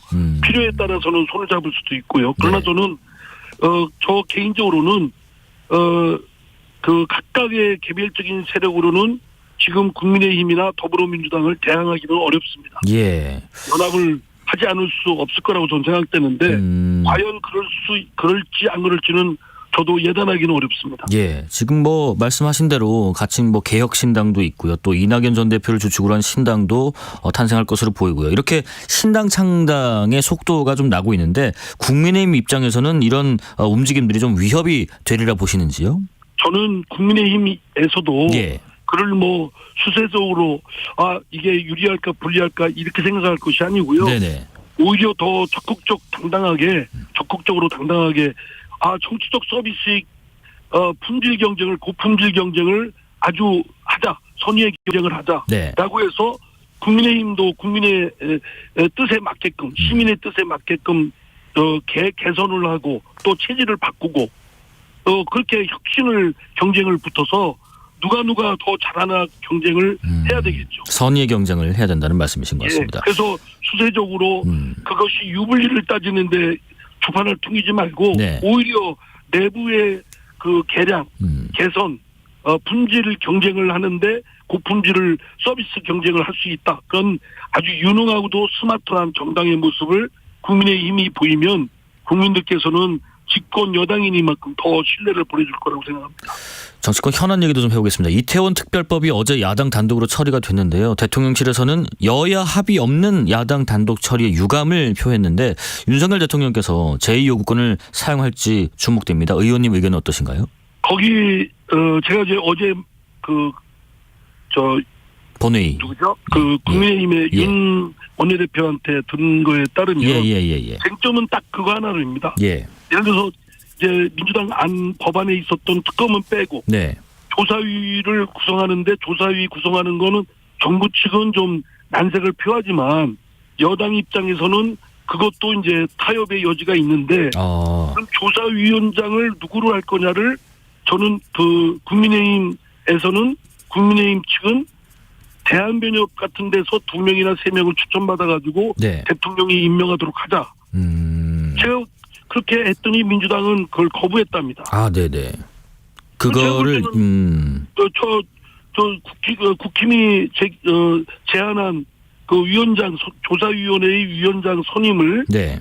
대한변협 같은 공적 기관에서 2명 내지 3명을 추천해가지고 대통령이 임명하면 가장 합리적이라고 저는 생각되거든요. 정파에 휘둘리지도 않고. 네네. 근데 왜 그거를 민주당이 거부했을까요? 그리고 그거를 일방 처리해서 대통령실에서 참 이거를 받자니 그렇고 안 받자니 그렇고 결국 피해자 쪽의 마음을 위모하고 그들이 어떤 피해나 여러 가지 심리적 그런 손실을 여러 가지 손실을 좀 보존해주고 구제해주려고 하는 것이 목적 아니겠습니까? 네네. 그리고 그러한 어처구니 없는 사고가 더 이상 발생하지 않도록 예방하는 것도 필요하고요. 그렇죠. 근데 그런 조사위원회 위원장 구성하는 거 가지고 대한변협에서 추천권을 주도록 하는 거를 왜 민주당이 거부하고 일방 처리했을까? 결국은 이거는 이걸 정쟁화시켜서 총선에 이용하겠다는 그런 마음이 읽혀지는데 네. 저는 그거는 적절치 않다고 생각됩니다. 양당이 정치력을 더 발휘해서 이거는 타협을 했어야 될 문제라고 생각합니다. 네. 일방이 처리하면 대통령 철학에서는 실현 정부 측에서는 굉장히 조사위 구성하는 거에 대해서 난색을 표하는데 네. 여당으로 하여금 그 협상의 공간을 야당 측도 배려를 해야 되지 않겠습니까? 그러니까 협상의 합의의 일을 생각은 안 하고 그냥 밀어붙이고 수의 힘에 의해서 다수라는 힘으로 밀어붙이고 그다음은 결국은 피해자 이쪽을 국민의힘이나 대통령실이 무시하고 있다. 소홀히 취급하고 있다. 이런 공격 빌미로 써먹으려고 하는 것 같은데 네네. 그런 지혜롭지 않다고 생각됩니다. 그런 총선용 시간 끌기 아니냐라는 비판이 나오는 대목이 하나 더 있는데요. 민주당이 쌍특검법에 대한 대통령 제2요건 사용 관련해서 헌재 권한쟁의 심판 청구를 검토하고 있다고 합니다. 의원님의 입장은 궁금한데요. 제가 법률가 출신이지만 예. 아니 세상 대통령 거부권이 저 법률의 제2요구권이 헌법에 규정되어 있는데 그걸 권한쟁의 신청하면 말이 되겠습니까? 그거 각하될 겁니다. 네. 자격 요건도 없다고 생각하고. 그러면 그거 괜히 시간 끄는 거 아닙니까? 그런 식으로 이 모든 사태를 정치적 공학이나 계산이나 꼼수로 하는 것이 민주당의 고질적인 그런 병이거든요. 네. 그걸 벗어나지 못하면 민주당의 위선적이고 내로남불이고 이거는 국민들로부터 아주 집중적인 낙인을 받았는데 참 답답합니다. 네네. 정치 수준이 언제 높아지겠습니까? 마지막으로요. 한동훈 비대위원장께서 정치개혁의 일환으로 국회의원이 금고형 이상의 형이 확정된 경우에 재판 기간 동안의 세비를 전액 반납하도록 하는 법안을 발의하겠다라고 했던데요. 필요한 법안이라고 보시는지요? 저는 필요하다고 봅니다. 왜냐하면 지금 그 탄핵만 그 국회에서 소추 결의에도 직무가 정지되지 않습니까? 그렇습니다. 당연히 직무 정지되면 월급도 정지돼야 될 것이고 국회의원 해서 형사처벌 받아서 그 신분 상실되면 재판받은 그 기간 최소한 그 기간만이라도 세비는 돌려줘야죠. 다 납세자의 돈인데 다 요긴한데 써야 될 돈을 괜히 국회의원들 자리 보존 국회의원들 재판 보면 정치인들 재판을 보면 얼마나 질질 끕니까? 지금도 이재명 대표 그 사건도 그렇고 네네. 공직선거법도 6개월 내에 끝내야 되는데 지금 벌써 1년이 넘었습니다. 네. 세상에 그런 재판이 없습니까? 그러면서 그 재판장은 또 사표를 냈더라고요. 참 후한무치한 사람들입니다.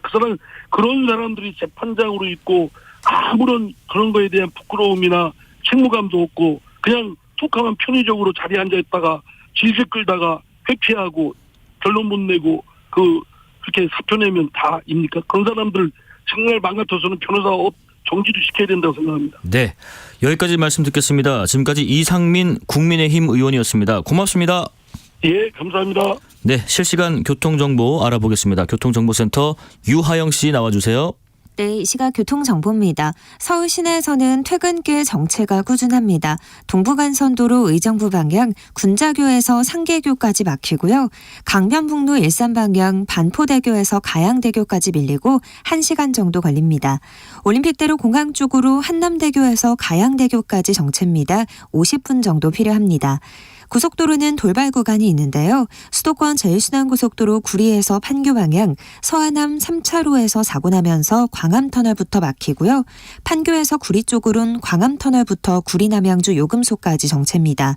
중앙고속도로 부산 방향 대저분기점에서 삼락까지만 3km 짧게 속도 떨어집니다. KBS 교통정보센터였습니다.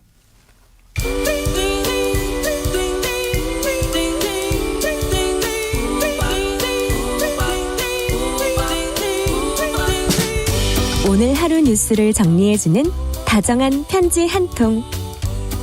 KBS 1라디오 뉴스레터 K.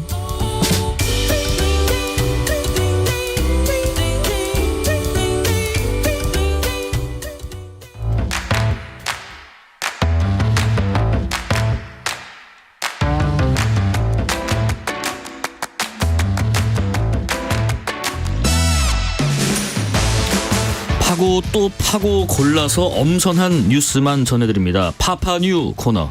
오늘은 김혜림 북저널리즘 에디터 모셨습니다. 안녕하십니까? 안녕하세요. 문자 2개만 소개하고 갈게요. 7887님. 전 양복 만드는 공장에서 일해요. 재봉틀 하고 다리미질 하면서 이어폰으로 뉴스 듣습니다. KBS 1라디오 뉴스레터 K 청취율 1등 하시길 바랍니다. 감사합니다. 치킨 쿠폰이 나갈 가능성이 커 보입니다. 9193님. 광화문에서 택시 탔는데 뉴스레터 K 나와요. 기사님 센스쟁이. 아까 5시 한 40분쯤에 온 문자라고 하네요. 지금쯤은 내리셨겠죠? 감사합니다. 기사님들도 안전운전 하시고요. 또 개인 택시 몰고 계시는 고경만 기사님도 문자를 주셨습니다. 5278님입니다. 자, 일단 처음 전할 소식은 미국의 달 탐사 시도가 실패했다는 네. 소식인데 미국이 아폴로 11호 네. 이걸로 달에 이미 착륙한 적이 있는데 이번 달 탐사는 민간에서 하다 보니까 더 특별한 것이었다. 그렇게 들었습니다. 네, 맞습니다. 이번 미국 달 탐사의 경우에는 예. 1969년에 아폴로 11호 때와 다르게 민간에서 주도하던 달 탐사 시도였는데요. 이 민간에서 발사된 달 착륙선은 이번이 최초입니다. 네. 아스트로보틱이라는 민간 기업에서 주도하던 페레그린 임무였는데요. 기술 결함으로 인해서 아쉽게 이번 시도는 좀 실패로 돌아갔습니다. 아, 기술 결함이었군요. 근데 아스트로보틱 네. 약간은 낯선 기업인 것 같은데 최근에 그 나사가 이런 민간 기업들하고 함께 우주 탐사 기술 개발을 많이 하는 것 같아요. 네, 맞습니다. 이 아스트로보틱이라는 회사는 네. 미 우주항공국인 나사와 1억 800만 달러의 계약을 맺어서 페레그린을 개발했고요. 네. 최근 민간 기업들이 이렇게 좀 나사와 수주 계약을 하고 프로젝트 협정 등을 맺으면서 활발하게 우주 개발을 해오고 있거든요. 네네. 그런데 이번에 좀 실패를 하면서 뉴욕타임즈의 경우에는 좀 민간 기업, 특히 소규모 스타트업에 달 탐사를 의존하려는 미국 나사의 전략에 좀 의문이 쌓이고 있다, 이렇게 전하기도 했습니다. 그러게요. 좀 그런 의문은 들 법합니다. 네. 원래는 그 나사가 뭐 미국의 명예를 위해서 달에 막 사람을 쏘아 올리고 했었던 네. 건데 갑자기 왜 민간에게 이 우주 탐사의 영역을 어떻게 보면 좀 이양을 일부 시킨 건지요? 네, 가장 큰 이유는 예. 비용 절감인데요. 비용 절감. 네, 아폴로 계획이 끝난 후에 나사가 유인 우주 비행에 드는 발사비를 좀 줄이고 싶어서 재사용이 가능한 왕복선을 개발해왔거든요. 네네. 이게 1970년대부터 개발에 들어갔는데 결국 비용을 좀 낮추지를 못해가지고 2011년에 임무 종료를 선언을 했습니다. 그렇군요. 네, 이때 나사가 투입한 비용이 이미 214조 원 규모였다고 해요. 네네. 네, 그래서 2014년부터 민간과 협력하는 쪽으로 방향을 트는데요.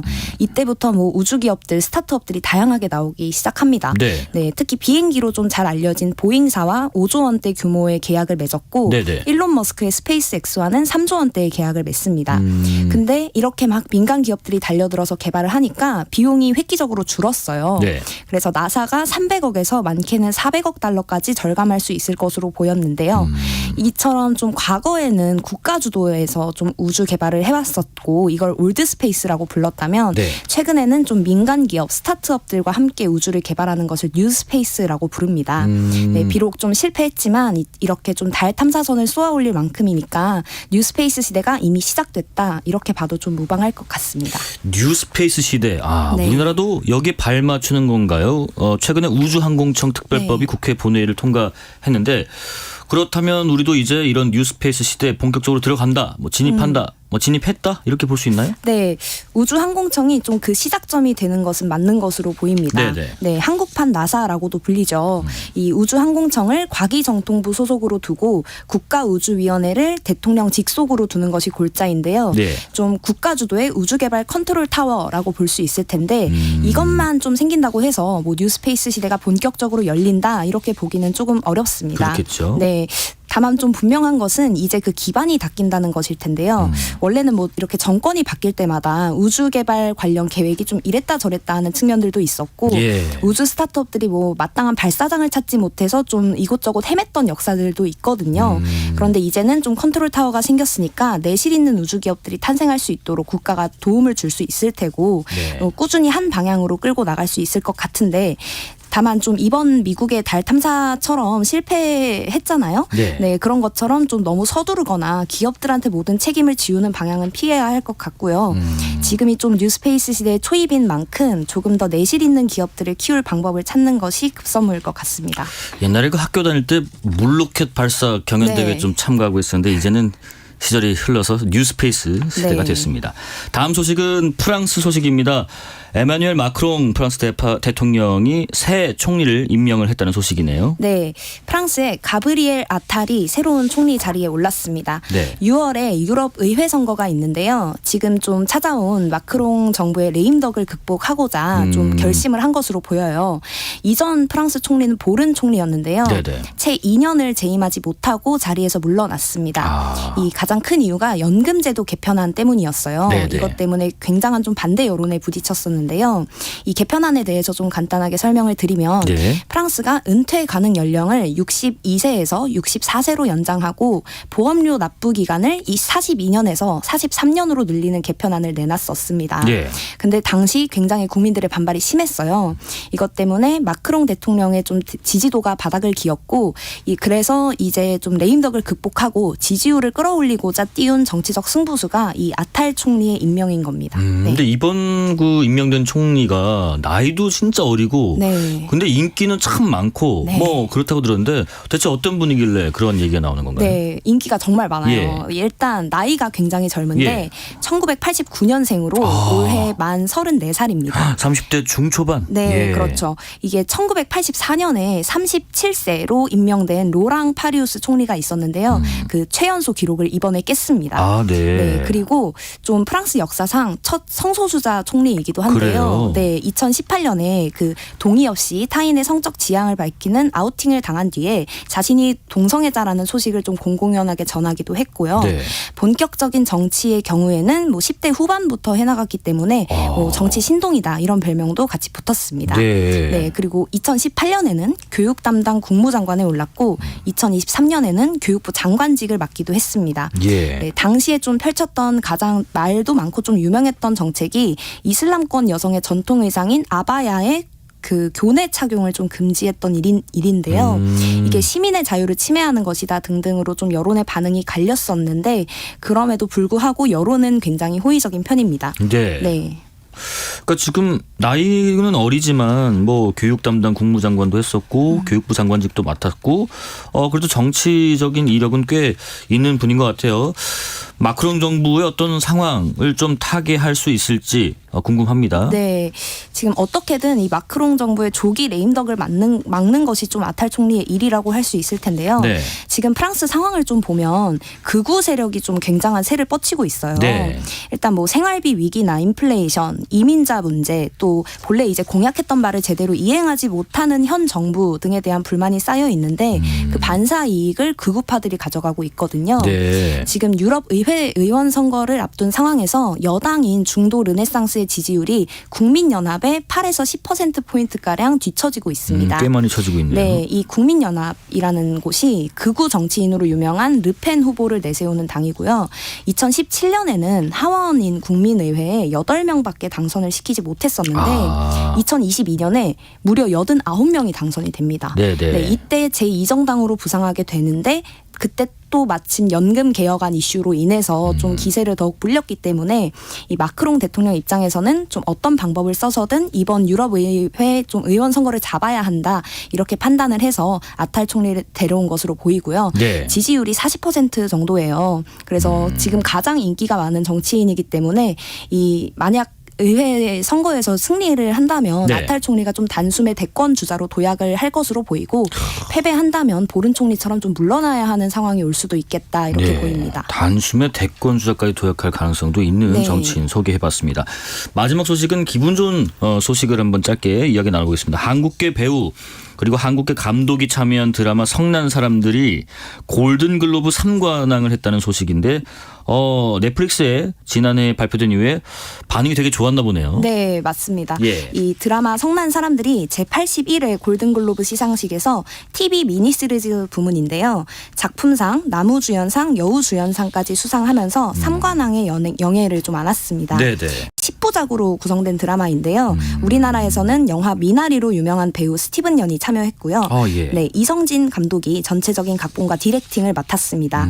골든글로브가 본래 좀 백인들의 축제다 이런 좀 오명을 안고 있었는데 네. 이렇게 좀 한국계 드라마가 상을 휩쓸면서 굉장히 화제가 됐습니다. 하여튼 뭐 이 드라마를 한번 보시면은 뭐 여러 가지 옛날 역사 얘기도 많이 나온다고 합니다. 네. 뭐 LA 폭동 당시 얘기도 나오고 뭐 김치찌개를 끓여 먹는 장면도 나오고 한다고 하니까 이 성난 사람들 한 번쯤 볼만한 드라마인 것 같습니다. 여기까지 말씀 듣겠습니다. 지금까지 김혜림 북저널리즘 에디터였습니다. 고맙습니다. 감사합니다. KBS 1라디오 뉴스레터 K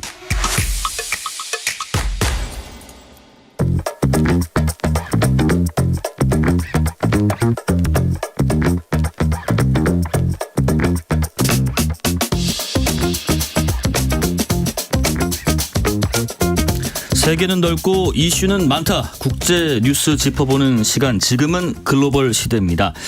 기시다 총리의 지지율 하락부터 지진 발생, 또 자민당 비자금 스캔들까지 연이은 악재에 일본 정치권이 흔들리고 있다고 합니다.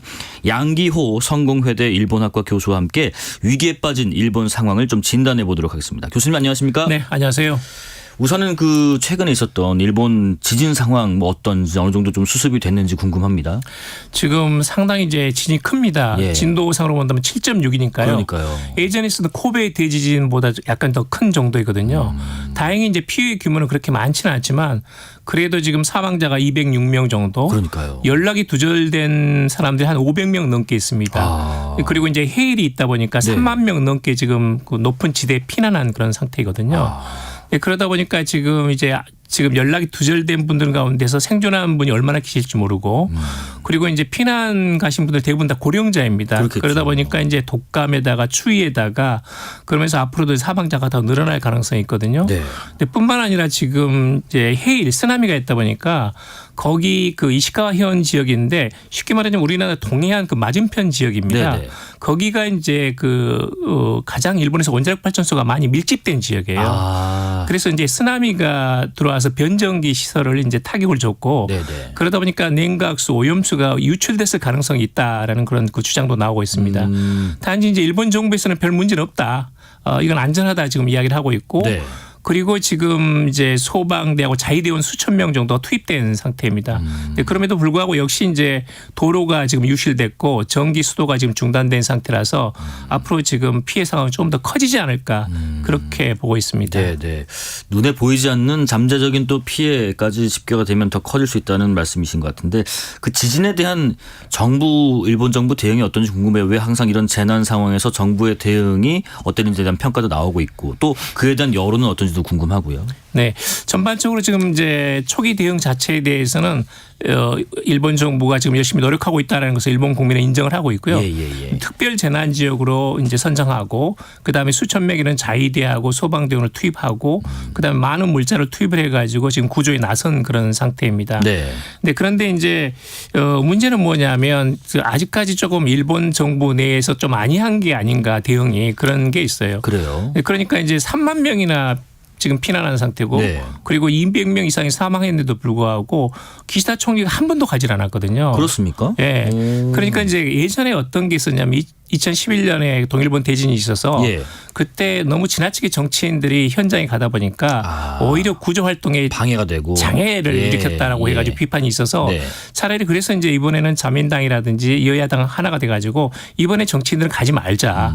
오히려 구조 작업에 지장을 줄 수 있다. 이렇게 이제 잠정 합의를 한 상태이긴 네. 합니다. 그런데 문제는 이제 사실은 기시다 총리가 신년 할애가 일본에는 있는데요. 거기는 대부분 참석을 했습니다. 그런데 3만 명 이상 피난한 상태에서 사실 피난 장소에서 거기 위로할 수는 있거든요. 수만 명이 가는 상태거니까. 네네.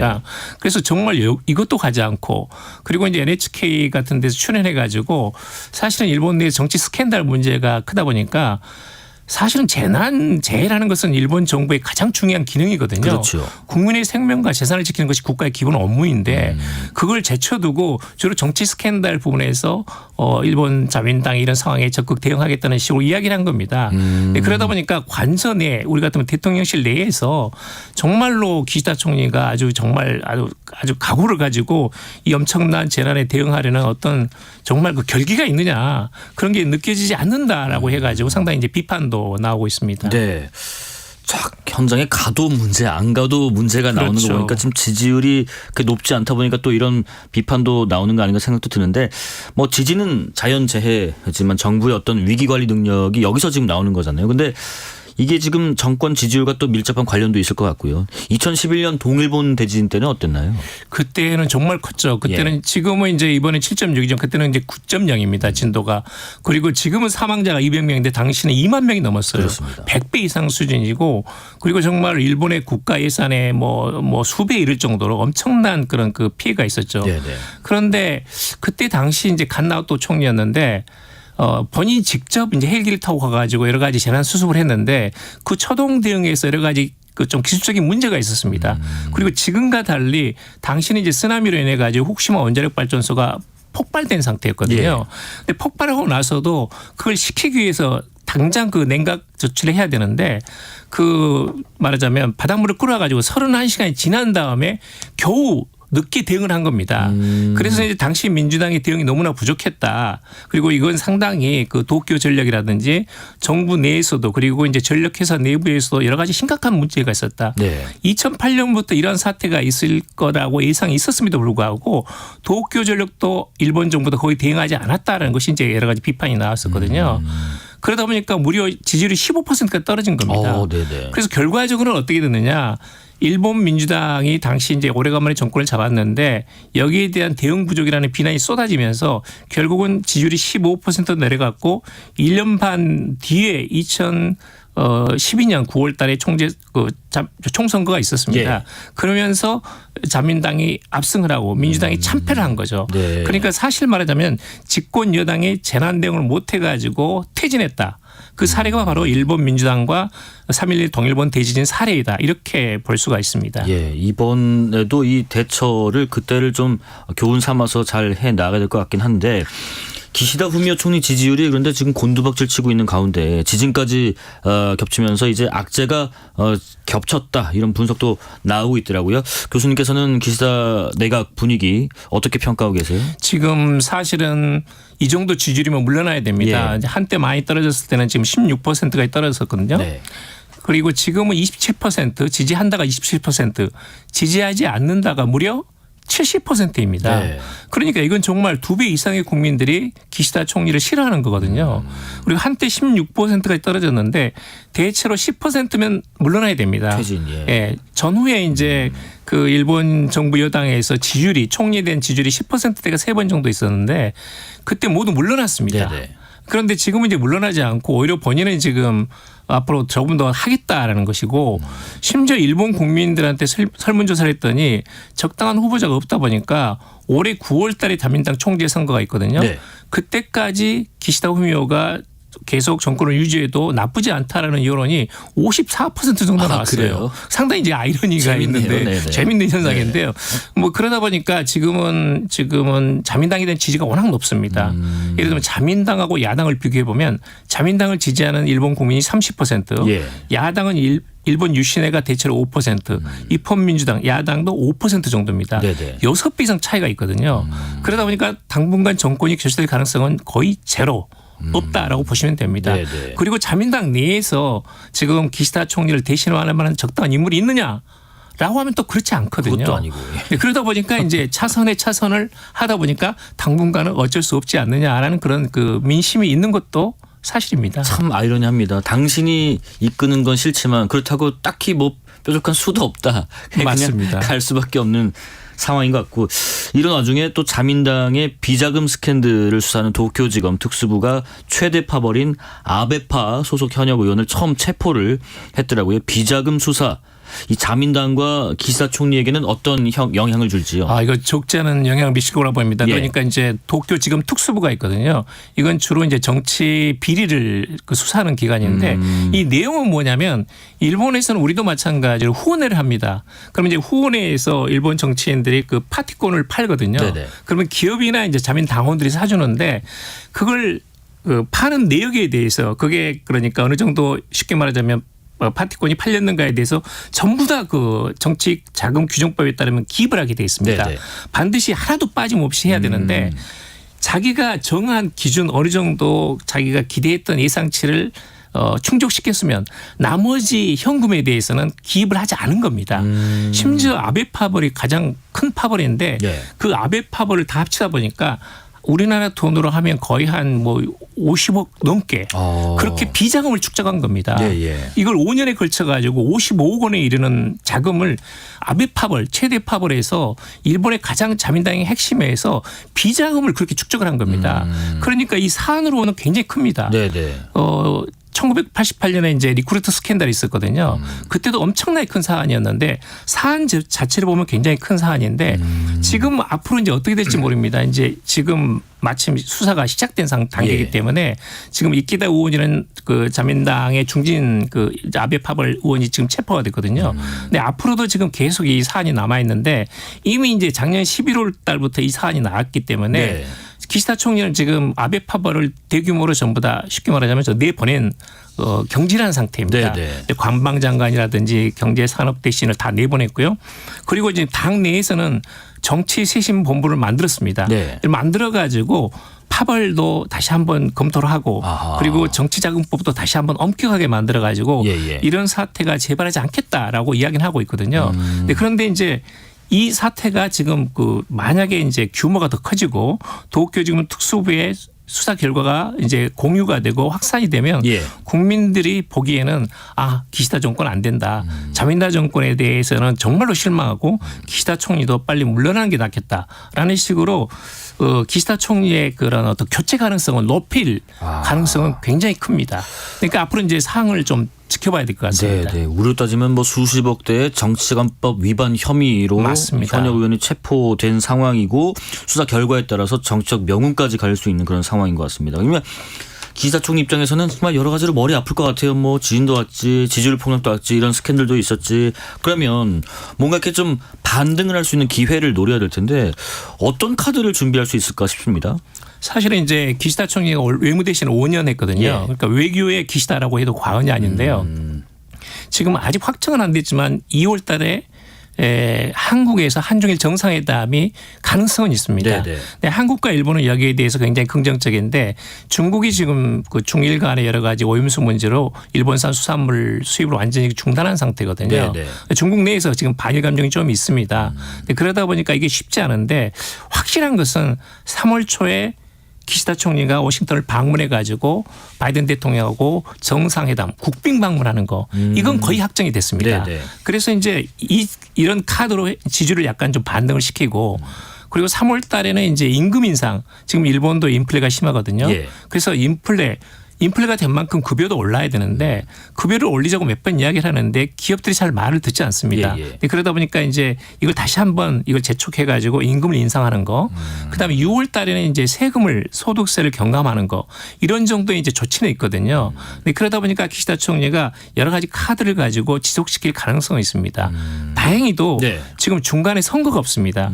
이제 9월 달 되면 기시다 총리가 3년이거든요. 자민당 총재는 3년 만에 다시 뽑아야 되는데 그때까지 한 8개월 정도 남아있고 그 사이에는 4월 달에 있는 보궐선거가 하나 있는데 이것은 별로 영향을 미치지 않습니다. 그러다 보니까 후보자가 없는 상태에서 야당은 도저히 자민당을 이길 가능성은 전혀 없고 지지율도 너무나 격차가 크고 마땅한 후보가 없는 한은 사실은 9월 달까지 가는 것은 어쩔 수 없지 않느냐라는 그런 어떤 시각도 분명히 있습니다. 참 정치적인 외교 카드 이게 또 반전할 수 있을까? 또 일본 국민들은 그게 나랑 뭔 상관인데 하면서 실질적으로 나한테 도움이 되는 뭔가를 좀 주문할 텐데 맞습니다. 그 카드가 또 필요할 것 같고요. 자, 그런데 상당히 좋지 않은 상황에서 만약에 기시다 내각이 조기 퇴진을 할 수가 라는 가능성은 어느 정도 할까? 만약에 또 하게 된다면 우리와의 한일 관계는 또 어떤 영향을 미칠까 궁금합니다. 지금 이제 아까도 말씀드렸다시피 이제 그런 재난 위기 대응이라든지 그다음에 도쿄 특수부에서 이런 아베 파벌을 비롯해 다른 파벌에도 지금 비자금 은닉한 정황이 있거든요. 그 사안이 이제 커지면 일본 국민들도 상당히 이제 여기에 대한 반발이 일어나고 자민당 내에서 기시다 끌어내리기가 시작될 가능성이 있습니다. 그러면 이제 3월 말쯤에는 이제 정기국회가 끝나거든요. 정기국회 끝나고 나서 기시다 총리가 스스로 물러나는 것도 방법이고 아니면 6월 중순쯤 해가지고 물러나면서 다시 총재 선거를 해가지고 총선거를 치르는 것. 말하자면 지지율이 너무 낮기 때문에 지금 기시다라는 사람을 얼굴로 내세워가지고 자민당이 선거를 치다가는 참패할 가능성도 있거든요. 그러니까 인물을 바꾸는 겁니다. 그리고 나서 9월 달에 다시 총선을 치르는 방법이 있죠. 그런데 그런 여러 가지 상황이라는 것은 변수가 많기 때문에 조금 더 이제 지켜봐야 될 것 같습니다. 근데 만약에 이제 조기 퇴진할 경우 어떻게 되느냐 이건 조금 한국 쪽도 영향이 있습니다. 그러니까 지금 한국과 미국과 일본 한미일 간의 안보 협력 체제 동맹 간 연대 체제라는 것이 굉장히 지금 강화된 상태거든요. 공고히 하고 있죠. 그것이 지금 이제 우리 정부도 그렇고 미국 정부도 그렇고 일본 정부도 그렇고 이익이 공유된 합치된 상태입니다. 그런데 이게 또 안타깝게도 전부 다 지지율이 낮습니다. 근데 지금 1월 달에 대만 총통 선거가 있죠. 3월 달에 러시아 대통령 선거 있죠. 그다음에 4월 달에 우리 대한민국 총선거가 있습니다. 11월 달에 5일에는 또 미국 대통령 선거가 있거든요. 그 사이에 자민당에서도 총선거가 있을 가능성이 있습니다. 일본에서. 그래서 이제 선거가 예정돼 있는데 지지율이 높으면 안정적으로 한미일 간의 안보 협력 체계가 유지되겠지만 그렇지 않고 예를 들면 기시다가 물러나거나 기시다는 지금 중요한 그 윤석열 대통령으로서는 일본의 파트너거든요. 그리고 이제 지금 한일 관계는 정부 간 관계에서 상당 부분 개선시킨 것은 두 사람이 파트너십을 구축했기 때문에 가능한 건 분명한 사실입니다.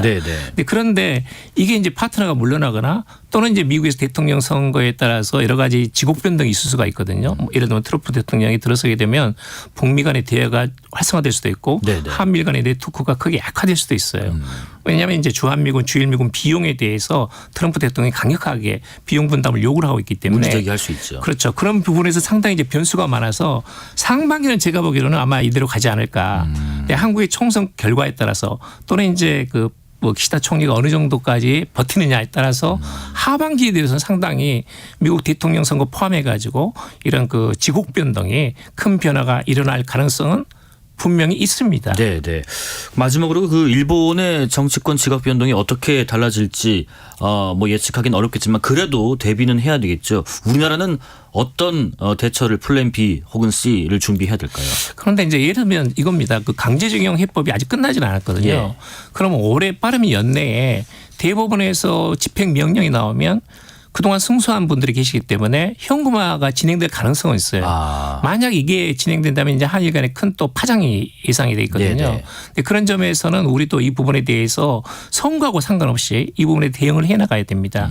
또 하나 중요한 것은 뭐냐면 정부 간 관계는 분명히 개선이 됐는데 우리는 통큰 양보를 했는데 일본 쪽에서 지금 반응이 시큰둥하죠. 우리 국민들이 정말 일본도 정말 할 일 하고 있다라고 생각하는 사람 많지 않습니다. 근데 그러다 보니까 저는 정부 간 관계뿐만 아니라 한일 양국 특히 우리 국민들이 체감하고 공감할 수 있는 한일 관계 개선의 메리트 장점이 느껴져야 돼요. 근데 그런 부분들이 지금 거의 없거든요. 그래서 오히려 그런 부분에 대해서도 한일 관계가 개선돼서 좋아졌다. 정말 잘 됐다라는 것을 우리 국민들이 공감할 만한 뭔가 일본 측의 대응이라든지 좀 이벤트 같은 거 그런 것들을 한일 양국 정부가 만들어갔으면 하는 그런 기대는 있습니다.